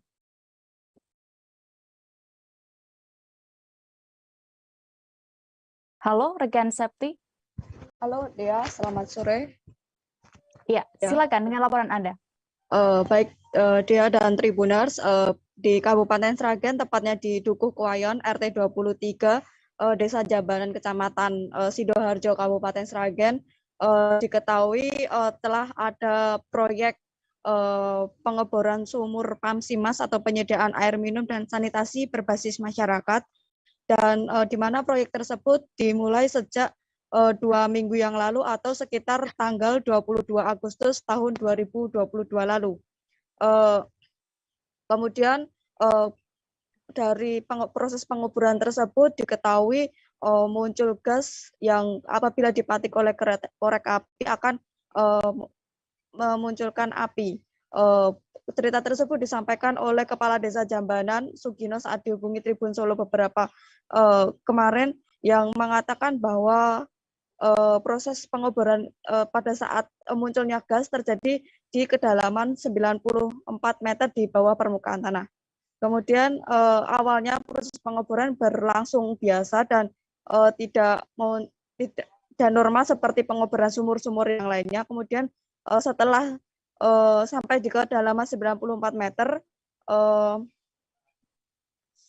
sumur tersebut kemudian ditarik kotoran-kotoran yang ada di dalam tanah berupa batu dan pasir ditarik keluar dengan menggunakan submersible. Kemudian setelah 20 menit kemudian proses pengeluaran tersebut tiba-tiba berhenti atau berhenti sekaligus. Kemudian setelah itu karena waktu sudah sore, para pengebor dan warga sekitar menghentikan proses pengeboran dan sebelumnya awalnya tidak menaruh curiga apabila akan keluar gas tersebut. Kemudian pada malam harinya beberapa warga sekitar sumur pengeboran tersebut mendengar ada bunyi gelembung dari arah sumur tersebut, namun karena masih awam dan tidak menyadari hal tersebut. Kemudian keesokan harinya pada Jumat pagi, pengebor kembali mendatangi melanjutkan pekerjaannya dan masih mendengar bunyi-bunyi tersebut, dan selanjutnya karena penasaran para pengebor mencoba untuk mematikan api dan ternyata mematikan korek api dan ternyata muncul dan ternyata bisa terbakar. Namun hingga saat ini masih belum diketahui gas tersebut apakah berbahaya bagi warga sekitar atau tidak. Dan menurut kepala desa desa juga menyebutkan bahwa gas tersebut tidak berbau dan tidak menimbulkan pusing bagi para pengebor atau warga yang melihat hal tersebut. Kemudian untuk mengetahui kepastian gas tersebut, pihak desa telah telah memanggil dari ESDM untuk mengecek apakah gas tersebut berbahaya atau tidak. Selanjutnya untuk menunggu hasil pemeriksaan dari SDM, sumur tersebut dipasangi garis polisi sejauh radius 5 meter agar mungkin apabila berbahaya tidak menimbulkan korban dari gas tersebut. Hingga saat ini gas tersebut juga mudah mati apabila hanya ditutup dengan kain yang berisi air saja. Begitu dia. Baik, terima kasih rekan Septiana Ayu untuk laporan Anda dari Sragen. Selamat bertugas kembali. Kita beralih ke Bangka, Tribuners. Seorang ibu rumah tangga diserang buaya saat mencuci pakaian dan mandi di pemandian umum Dusun Perumnas, Desa Sekar Biru, Kecamatan Paritiga, Kabupaten Bangka Barat. Namun, wanita ini tak mau menyerah begitu saja meski kakinya sudah diterkam. Dia nekat melawan dengan menendang dan memukul buaya yang menyerangnya. Saat ini kami sudah terhubung dengan rekan Yuranda, reporter dari Bangka Pos yang akan melaporkan terkait kronologi kejadian penyerangan oleh buaya ini. Silakan rekan Yuranda. Ya, baik Dea. Selamat sore Tribuners dimanapun Anda berada. Pada hari kemarin Senin 5 September 2022 pada pagi hari, seorang ibu rumah tangga bernama Sariah sedang mandi di pemandian umum bekas tambang timah ilegal di Dusun Perumnas, Desa Sekar Biru, Kecamatan Paritiga, Kabupaten Bangka Barat, Provinsi Kepulauan Bangka Belitung. Saat mandi, Sariah ini diserang oleh buaya berukuran 3 meter. Namun wanita ini tidak mudah menyerah begitu saja. Dia nekat melawan dengan menendang dan memukul buaya tersebut. Nah, pertarungan sengit antara wanita dengan buaya ini berujung wanita ini mendapatkan luka gigitan sejumlah 50 jahitan di tangan kirinya dan mengalami patah tulang di tangan kirinya. Warga setempat langsung membantu saat kejadian itu, membantu Syariah untuk dilarikan ke puskesmas setempat. Syariah yang dirawat intensif oleh tenaga medis di sana sempat mengucapkan rasa sakitnya yang tidak terhingga. Jumali, suami korban, suami Syariah maksud kami, saat itu dia mendapat kabar bahwa istrinya diserang buaya. Dia langsung bergegas menuju puskesmas. Dia tidak mengetahui pasti ukuran buaya tersebut, namun dia menjelaskan buaya tersebut sering menyerang masyarakat setempat yang mandi di sana. Sementara itu, Kepala Dusun Desa Perunas, Dusun Perunas maksud kami, Ayat Imran membenarkan warganya diserang buaya. Katanya ke depan pihaknya akan melakukan pemasangan spanduk informasi dilarang mandi di sana dan aktivitas. Lokasi ini sudah kerap kali terjadi selama manusia diserang buaya. Pertama, masyarakat di sana mendapatkan luka robek di bagian punggungnya dan bokong. Dan saat ini Syariah yang diserang buaya. Kemungkinan buaya tersebut akan ditangkap dan dilepaskan di habitatnya. Begitu rekan Dea yang bisa saya sampaikan. Baik, Tribuners rekan Yuranda juga sudah melakukan wawancara bersama Kepala Dusun Perumnas Desa Sekarbiru Ayat Imron terkait kejadian ini. Berikut selengkapnya. Harus pagi tadi dikabarkan ada masyarakat Bapak diserang buaya. Apakah benar, Pak? Memang benar, kami pun dapat informasi pas kami di kebun, katanya ada warga dihantam buaya pagi tadi kan. Terus begitu mendengar dapat informasi, kita langsung mendatangi tempat. Yang benar katakan dirujuk ke Puskesmas Sekarbiru. Memang kami lihat sendiri tangannya patah kan, berumuran darah kan. Memang itu yang kami tahu. Ya. Untuk imbauan untuk masyarakat setempat Pak agar tidak mandi di sini atau gimana Pak? Jadi untuk yang akan datang, kami akan menghimbau pada masyarakat, terutama anak-anak sering mancing sini, akan kami larang kan. Kami juga dari pemerintah Sekarbiru rencana akan memasang pelang secepatnya untuk agar tidak warga mandi, nyuci ataupun di sini mancing-mancing kan. Nah tuh, itulah. Akan masang pelang ya Pak? Masang pelang. Diperkirakan ada berapa ekor Pak buaya yang sering muncul lah? Jadi boleh dikatakan itu Pak. Mensaksi mata yang banyak ngomong sama kita sering yang melihat buaya. Bukan hanya kolong nih, tidak memang sering. Memang sering katakan anak sering mancing, ibu-ibu sering juga menemukannya. Memang lihat buaya.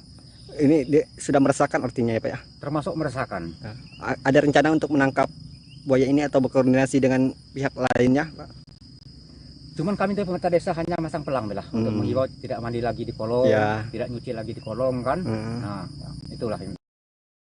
Insiden kebakaran terjadi di Kompleks Sekolah Dasar Negeri 8 Pangkalan Baru Jalan Pangkol Air Mesu Timur, Kecamatan Pangkalan Baru, Kabupaten Bangka Tengah. Api pertama kali muncul dari rumah dinas guru, selanjutnya api dengan cepat membesar dan menjalar ke bangunan sebelahnya karena material yang mudah terbakar. Untuk laporan lengkapnya dan juga apa sebenarnya penyebab dari kebakaran ini akan dilaporkan rekan Ahmad Rifki Ramadhani, reporter dari Bangka Pos yang sudah bergabung bersama kami. Silakan rekan. Baik, terima kasih rekan Dea. Baik Tribuners, dapat kami informasikan bahwasanya pada Minggu tengah malam tanggal 4 September 2022 kemarin telah terjadi peristiwa kebakaran di SDN 8 Pangkalan Baru, Kabupaten Bangka Tengah, di mana kejadian tersebut terjadi pada pukul 22.45 waktu Indonesia Barat.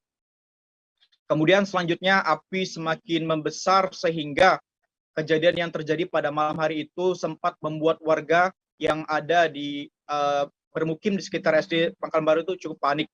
Karena pada peristiwa itu warga memang sudah pada banyak yang tidur, sehingga karena banyaknya informasi dari warga setempat bahwa adanya kebakaran, akibatnya situasi di saat itu pun cukup mencekam dan panik. Kemudian api selanjutnya setelah mengetahui kebakaran, para warga beramai-ramai untuk memadamkan api sebelum akhirnya tim kebakaran tiba pada saat pukul 23.30 waktu Indonesia Barat. Selanjutnya, tim kebakaran pun bersama dengan para masyarakat yang ada di daerah Air Mesu Timur, mereka bersama-sama membantu penyiraman atau memadamkan api sehingga terpantau bahwa api berhasil dipadamkan kurang lebih setelah dilakukannya 1 jam pemadaman atau sekitar jam setengah 1 baru api bisa dipadamkan. Informasi yang kami terima sementara dari Kabid Damkar bahwa kebakaran ini disebabkan karena adanya korslet atau arus pendek listrik yang dimana sebelum peristiwa tersebut terjadi sempat terdengar bunyi letupan kecil yang menandakan dugaan awal bahwa kejadian tersebut memang disebabkan oleh arus pendek listrik. Namun pada kemarin pagi, tim kepolisian dari Polres Pangkal Pinang telah melakukan olah TKP untuk memastikan apa penyebab sebenarnya dari kebakaran tersebut. Namun kita masih menunggu update untuk terkininya. Hingga saat ini masih dugaan saja. Nah, akibat dari peristiwa kebakaran tersebut, 2 rumah dinas guru yang ada di sana itu ludes terbakar karena memang material yang terbuat itu semuanya dari bahan yang mudah terbakar, yakni kayu, papan, dan ada juga buku-buku para siswa sehingga tidak menyisakan lagi bangunan yang ada di sana. Bahkan 1 tetmon penuh berukuran besar yang berisi air itu semuanya tidak tersisa. Akibat dari kejadian ini juga ditaksir bahwa kerugian mencapai puluhan juta rupiah. Dan pada saat hari Senin pun para siswa juga diliburkan karena memang pada saat itu situasinya belum kondusif karena masih dilakukan upaya olah TKP oleh kepolisian sehingga agar semuanya berjalan dengan lancar, para kepala sekolahnya pun memutuskan untuk meliburkan sementara para siswa yang ada di sana. Begitu rekan Dea. Baik, terima kasih rekan Ahmad Rifki untuk laporan Anda. Selamat bertugas kembali. Kita beralih ke informasi selanjutnya. Kericuhan pecah antara massa aksi demonstrasi tolak kenaikan BBM dan sekelompok orang tak dikenal di Jalan Petarani, Makassar, Sulawesi Selatan pada Senin 5 September 2022 kemarin. Insiden ini berawal saat massa aksi yang sedang melakukan demonstrasi penutupan jalan tiba-tiba dibubarkan oleh OTK dari Jalan Andi Jemba. Selengkapnya akan disampaikan rekan Sauki Maulana, reporter dari Tribun Timur. Silakan rekan. Saya akan melaporkan kejadian kericuhan tadi malam.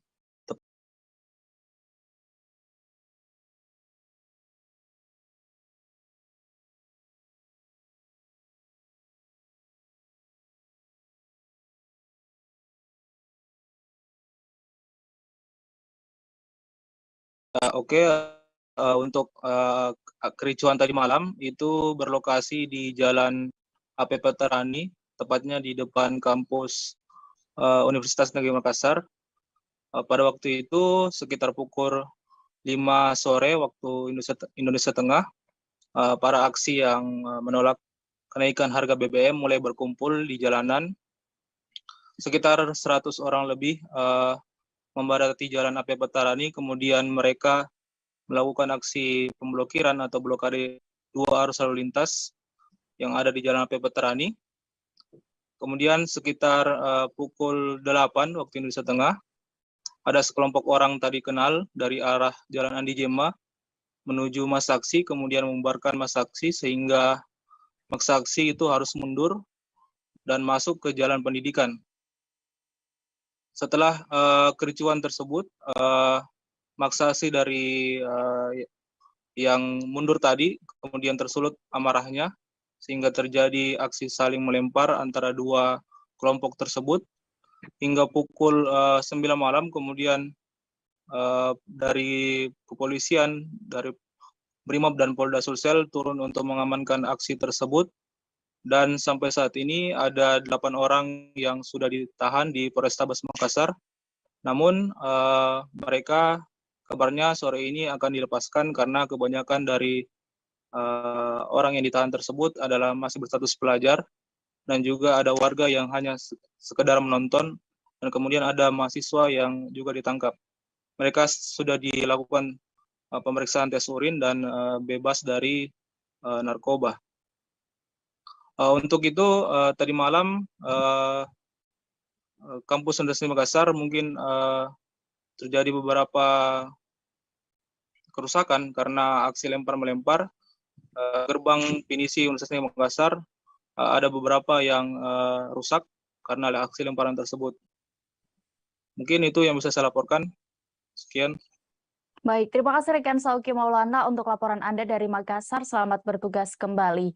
Kita beralih ke Jakarta, Tribuners. Jalur Tengkorak Jalan Raya Cilincing, Kecamatan Cilincing, Jakarta Utara kembali memakan korban pengendara tewas. Pada Senin 5 September 2022 malam kemarin, seorang pemotor berinisial MAR, 34 tahun yang merupakan warga Marunda tewas setelah tertabrak truk di ruas jalan tersebut. Saat ini kami sudah terhubung dengan reporter Tribun Jakarta. Silakan dengan laporan Anda, rekan Gerald Leonardo.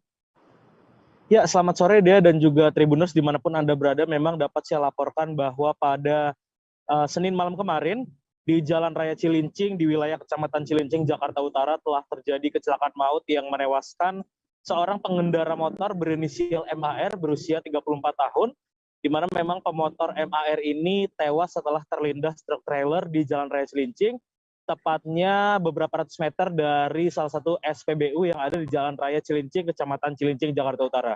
Dapat saya laporkan dia dan juga Tribuners, kronologi dari kecelakaan ini ialah saat korban, si pengendara motor ini, melaju di Jalan Raya Cilincing dari arah Cilincing menuju ke arah Koja, dan ketika melewati SPBU, tepatnya di depan si motor ini ada penutup galian, yang memang penutup galian ini dicoba atau pemotor ini mencoba menghindari penutup galian tanpa memperhatikan kalau di belakangnya ada truk trailer yang melaju searah, dan akhirnya ketika berupaya menghindari penutup galian ini di tengah kondisi jalan yang memang juga berpasir di Jalan Raya Cilincing ini, korban ditabrak oleh truk tersebut dan akhirnya terseret beberapa meter hingga meninggal dunia di tempat setelah memang tubuh korban terlindas oleh truk trailer tersebut. Adapun jenazah korban langsung dilarikan ke Rumah Sakit Cipto Mangunkusumo, sementara motor korban dan juga truk trailer yang terlibat ini langsung ditangani oleh unit kecelakaan dari Satlantas wilayah Jakarta Utara. Tak hanya itu, dia dan juga Tribuners, memang jalur tengkorak di wilayah Kecamatan Cilincing ini tepatnya berada pada Jalan Raya Cilincing hingga Jalan Raya Cakung Cilincing. Memang dari ruas Jalan Raya Cilincing hingga Jalan Raya Cakung Cilincing ini terkenal dengan sebutannya jalur tengkorak yang memang sehari-harinya sering sekali terjadi kecelakaan yang juga memakan korban, baik korban luka-luka dan tak jarang juga para pemotor yang menjadi korban dari kecelakaan maut ini memang langsung meninggal dunia di lokasi. Setelah semalam ada kecelakaan maut di Jalan Raya Cilincing, pada pagi hari tadi dalam kurun waktu belum sampai 24 jam, pada pagi hari tadi tepatnya di Jalan Raya Cakung Cilincing telah terjadi juga kecelakaan maut yang kembali menewaskan seorang pemotor, di mana memang di Jalan Raya Cakung Cilincing pada pagi hari tadi seorang pemotor tewas. Seorang pemotor berinisial SA ini tewas tak jauh dari bangunan sekolah SMAN 73, dan korban juga memang tewas setelah terlindas truk trailer di Jalan Raya Cakung Cilincing. Sudah memakan korban 2 orang pemotor yang tewas, dan memang pihak kepolisian dan juga unsur terkait lainnya terus mengimbau para pengendara motor yang melintas di jalur tengkorak Cilincing dari Jalan Raya Cilincing hingga ke Jalan Raya Cakung Cilincing untuk terus berhati-hati, memang lantaran di lokasi ini, di sepanjang ruas jalan ini juga menjadi lokasi lintasan atau lokasi operasional dari kendaraan-kendaraan besar seperti truk angkutan barang, seperti truk trailer dan juga kendaraan-kendaraan besar lainnya. Kembali ke Anda, Dea. Baik, terima kasih rekan Gerald, dan berikut Tribuners kami tampilkan hasil wawancara rekan kami bersama saksi mata bernama Ian. Selengkapnya kami tampilkan. Rata-rata tadi jatuhnya begitu karena menghindari untuk galian itu tuh, galian apa, pam kayaknya. Motor menghindar ke situ, jadi merapat ke ban kontainer. Terus tadi terlindas ya Bang ya? Terlindas ya, langsung motor aja ke kiri, orangnya kanan ya. Emang biasanya pemotor di sini sering menghindari penutup galian itu ya Bang ya? Ini banyak pasir ya Bang ya? Pasir. Kalau kayu kan debu. Debu ya. Itu tadi korban keseret ya. Dan meninggal di tempat atau gimana, Bang? Meninggal di tempat. Lukanya di bagian kepala atau apa, Bang? Kayaknya sih yang kena kepala. Korban laki perempuan, Bang? Laki-laki.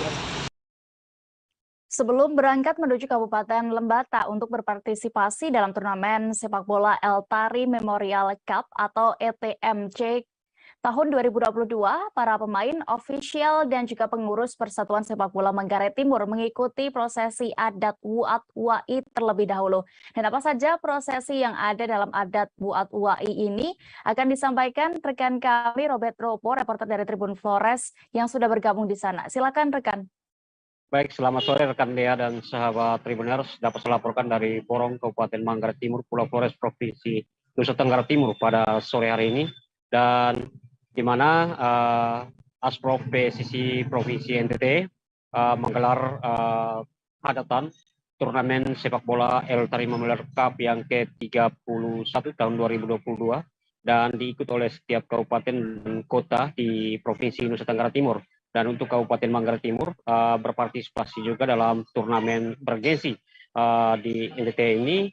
Dan sebelum berangkat sebagai bentuk meminta perlindungan dan restu leluhur untuk menjaga selama pertandingan maupun mengharapkan untuk memperoleh hasil yang terbaik sesuai dengan adat budaya Manggarai, yaitu watwai. Watwai itu seperti memotong, menyembelih ayam, lalu diberikan darahnya digosokkan ke setiap tubuh atau kaki dari para pemain sebagai simbolis, dan juga memakan daging dan juga nasi yang disediakan sebagai tradisi secara simbolis. Dan dapat saya laporkan bahwa Persema Tim sendiri membawa 22 orang pemain dengan 5 orang senior dan 17 orang junior. Berdasarkan penyampaian dari Ketua ASKA PSI Kabupaten Manggarai Timur selaku Sekda Manggarai Timur, Insinyur Boni Hasudungan Siregar, mengatakan bahwa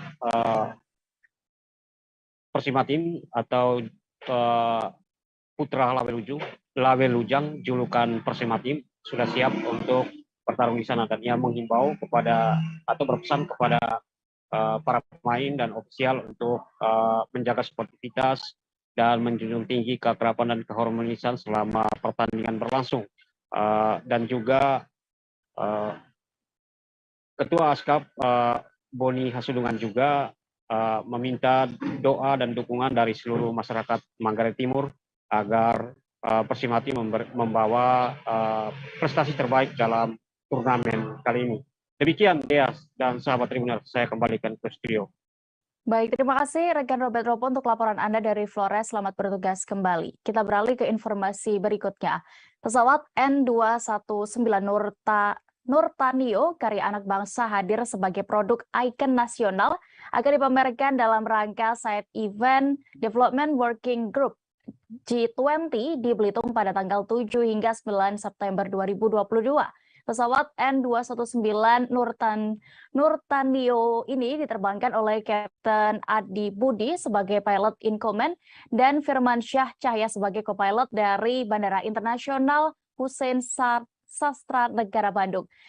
Untuk informasi selengkapnya Tribuners terkait persiapannya, kami sudah terhubung dengan reporter Pos Belitung, ada rekan Dede Suhendar yang akan melaporkan. Silakan rekan. Ya, baik Dea dan Tribuners, bisa kami sampaikan pesawat hasil produk anak bangsa yang disebut juga N219 produksi dari PT Dirgantara Indonesia telah tiba di Bandara Esranjudin Tanjung Pandan pada hari Senin kemarin. Pesawat N219 Nurtanio tiba di Bandara Esranjudin itu sekitar pukul 10 pagi, yang berangkat dari Bandara Hussein Bandung itu sekitar pukul 8 pagi. Menurut Direktur Produksi PT Dirgantara Indonesia, Bapak Batara mengatakan bahwa kedatangan dari pesawat N219 sekaligus juga manajemen dari PT DI bertujuan memeriahkan event dari Development Ministerial Meeting G20 yang akan dilaksanakan di Hotel BW Suite Kabupaten Belitung pada tanggal 9 September nanti. dalam event tersebut, PT DI akan membuka showcase sekaligus mempromosikan pesawat produksi hasil anak bangsa tersebut. Ia juga mengatakan untuk harga jual dari pesawat N219 tersebut sekitar 6 sampai 7 juta dolar Amerika. Menurutnya hingga saat ini PT DI sudah menerima 11 unit pesanan dari dalam negeri yang akan diproduksi dalam waktu cepat. Sementara itu, PJ Gubernur Kepulauan Bangka Belitung Ridwan Jamaluddin didampingi Wakil Bupati Belitung Ishak Merobi yang hadir menyambut kedatangan pesawat N219 di Bandara Anjing kemarin, menyatakan tertarik dan berminat untuk membeli pesawat N219 hasil karya anak bangsa tersebut. Menurutnya, sebagai warga negara Indonesia tentunya harus mendukung hasil karya dari anak bangsa dan juga harus memanfaatkan produk yang dihasilkan. Oleh sebab itu, dalam waktu dekat, Pemprov akan berbicara lebih intensif dengan PT DI untuk membahas biaya yang akan dikeluarkan untuk membeli pesawat tersebut. Hingga saat ini, pesawat N219 yang berkapasitas 19 orang itu sudah dipajang di apron samping Bandara Hasanuddin, yang juga menjadi hiasan bagi para tamu delegasi yang mulai berdatangan di Kabupaten Belitung mulai dari kemarin sampai dengan hari ini. Demikian, Dea. Baik, Tribuners, berikut kami tampilkan keterangan dari penjabat Gubernur Kepulauan Bangka Belitung Ridwan Jamaluddin selengkapnya. N219 produk yang dihasilkan oleh PT Dirgantara Indonesia yang sudah mendarat di Bandara Hasanuddin tadi pagi, terbang dari Bandung 2 jam lancar, alhamdulillah, semuanya bagus, dan ini adalah pesawat terbang buatan anak bangsa. Tadi kami diberitahu oleh Pak Batara, salah satu insinyur yang menangani, kandungan dalam negerinya pesawat ini 44%. Hebat kan gitu ya.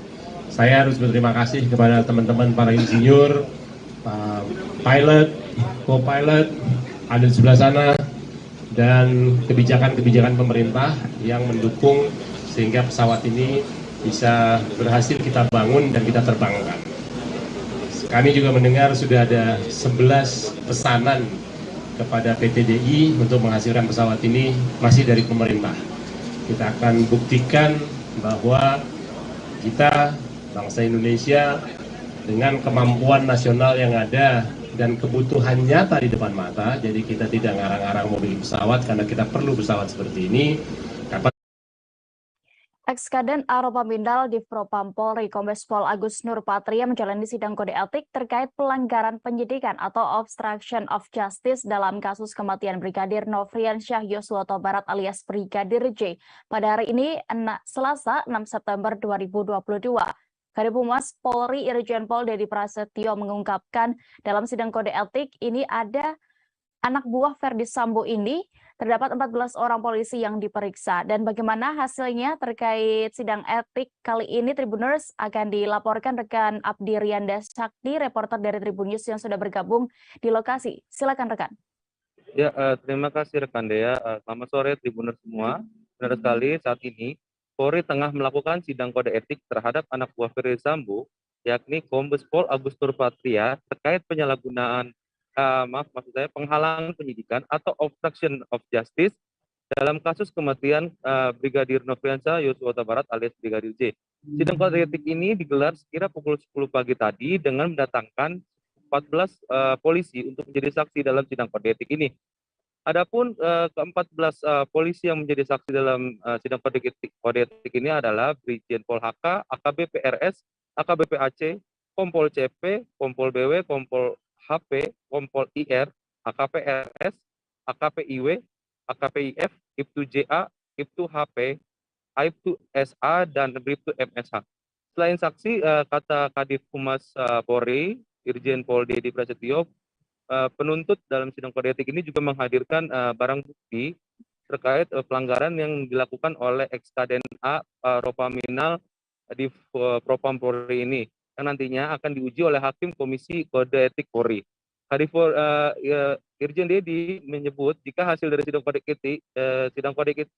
etik ini akan diumumkan pada esok hari. Untuk informasi, Polri telah menetapkan 7 tersangka dalam kasus obstruction of justice penyidikan kasus kematian Brigadir J. Ketujuh orang itu adalah Irjen Ferdi Sambo, Brigjen Hendra Kurniawan, Kombes Agus Nurpatria, AKBP Arif Rahman, Kompol Baikuni, Kompol Cuk Putranto, dan AKP Irfan. Mereka diduga melanggar pasal 49 junto pasal 33 dan atau pasal 48 ayat 1 junto pasal 32 ayat 1 Undang-Undang ITE dan atau pasal 221 ayat 1 kedua dan 223 KUHP junto pasal 55 KUHP dan pasal 56. Adapun motifnya para 7 tersangka ini adalah mereka melakukan kegiatan-kegiatan yang menghalangi proses penyidikan terkait pengusakan CCTV dan handphone di sekitar rumah yang dijadikan penembakan kasus Brigadir J. Saat ini 3 orang dari tersangka yakni Ferdi Sambo, Kompol Cuk Putranto, dan Kompol Baikuni sudah dipecat dari instansi Polri melalui sidang kode etik yang sebelumnya dilakukan pekan lalu. Namun ketiganya mengajukan banding atas putusan sidang kode etik tersebut. Demikian Dea, kembali ke studio. Baik, Tribuners Regen Abdi juga sudah mendapatkan keterangan terkait ini dari Kadif Humas Polri Irjen Pol Dedi Prasetyo. Berikut liputannya. Sidang Komisi Kode Etik akan digelar barusan tadi sekitar jam 10.10 dengan terduga pelanggar atas nama KBP ANT. Untuk pimpinan sidang masih tetap yaitu Pak Wairwatu, kemudian untuk wakilnya Pak Karwapro. Namun demikian untuk perangkat sidang saat ini menggelar pelaksanaan sidang kode etik. Hari ini juga akan didengar kesaksian 14 orang saksi ya, terkait terduga pelanggar atas nama KBP ASP. Mungkin juga akan cukup panjang jalan sidang hari ini, oleh karenanya rekan-rekan apabila nanti sampai dengan larut malam, apalagi sampai dini hari untuk hasil sidang, insya Allah akan saya sampaikan hari Rabu pagi saja. Ya, akan sampaikan karena tidak mungkin juga kita sampai jam 2, jam 3 pagi. Saya juga kasihan teman-teman secara sama-sama menjaga kesehatan. Ya. Sejumlah elemen masyarakat yang tergabung dalam DPP Gema Keadilan melakukan aksi demo menolak kenaikan harga bahan bakar minyak atau BBM di kawasan Patung Kuda pada hari ini Selasa 6 September 2022. Aksi demo kali ini dikarenakan keputusan pemerintah Jokowi Ma'ruf yang menaikkan harga BBM di tengah turunnya harga minyak dunia. Saat ini kami sudah terhubung dengan rekan Mario Sumampo, reporter dari Tribun News yang akan melaporkan terkait berjalannya aksi demonstrasi ini. Silakan rekan. Ya, selamat sore rekan Dea dan juga Tribuners sekalian. Benar pada hari ini Selasa 6 September 2022, sejumlah elemen masyarakat yang tergabung dalam DPP Gema Keadilan, ya, Presiden DPP Gema Keadilan Indra Kusuma menyebutkan kondisi masyarakat saat ini masih tertatih menata kembali ekonomi setelah diterjang pandemi COVID-19. Kenaikan BBM ini juga dirasa pihaknya merupakan keputusan yang tak berempati dan zalim yang mempersulit kehidupan masyarakat yang dilakukan oleh pemerintah. Dalam aksi kali ini, masa aksi sempat hendak bertolak menuju istana Presiden dari Patung Kuda Monas, namun aksi ini tak diizinkan oleh pihak kepolisian. Aksi berlangsung sekira pukul 12 siang hingga pukul 2 siang tadi dan juga aksi berlangsung damai dan tanpa rusuh. Seperti diketahui, pemerintah akhirnya buka suara soal simpang siur harga BBM subsidi yang disebut-sebut bakal naik atau tidak lagi disubsidi. Menteri ESDM Arifin Tasrif mengatakan harga BBM bersubsidi telah disesuaikan. Pertalite dari harga 7.650 per liter, harga 5.150 menjadi 6.800, serta Pertamax non-subsidi dari 12.500 per liter menjadi 14.500 per liter.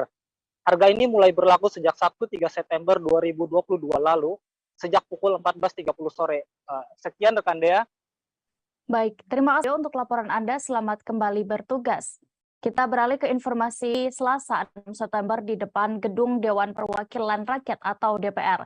Adapun agenda aksi ini menyerukan penolakan kenaikan harga bahan bakar minyak atau BBM bersubsidi yang resmi ditaikkan pada Sabtu 3 September lalu. Untuk laporan selengkapnya akan disampaikan oleh rekan Rizky Sandi Saputra, reporter dari Tribun News yang sudah tergabung dalam Serikat Buruh, Petani, Nelayan, dan juga driver ojek dan yang tergabung bersama dengan Partai Buruh menggelar aksi di depan gedung DPR RI. Keterangan dari Presiden Partai Buruh Said Iqbal terkait demonstrasi kali ini inefisiensi atau menteri-menteri yang berpihak pada orang kapitalis pemilik modal saja.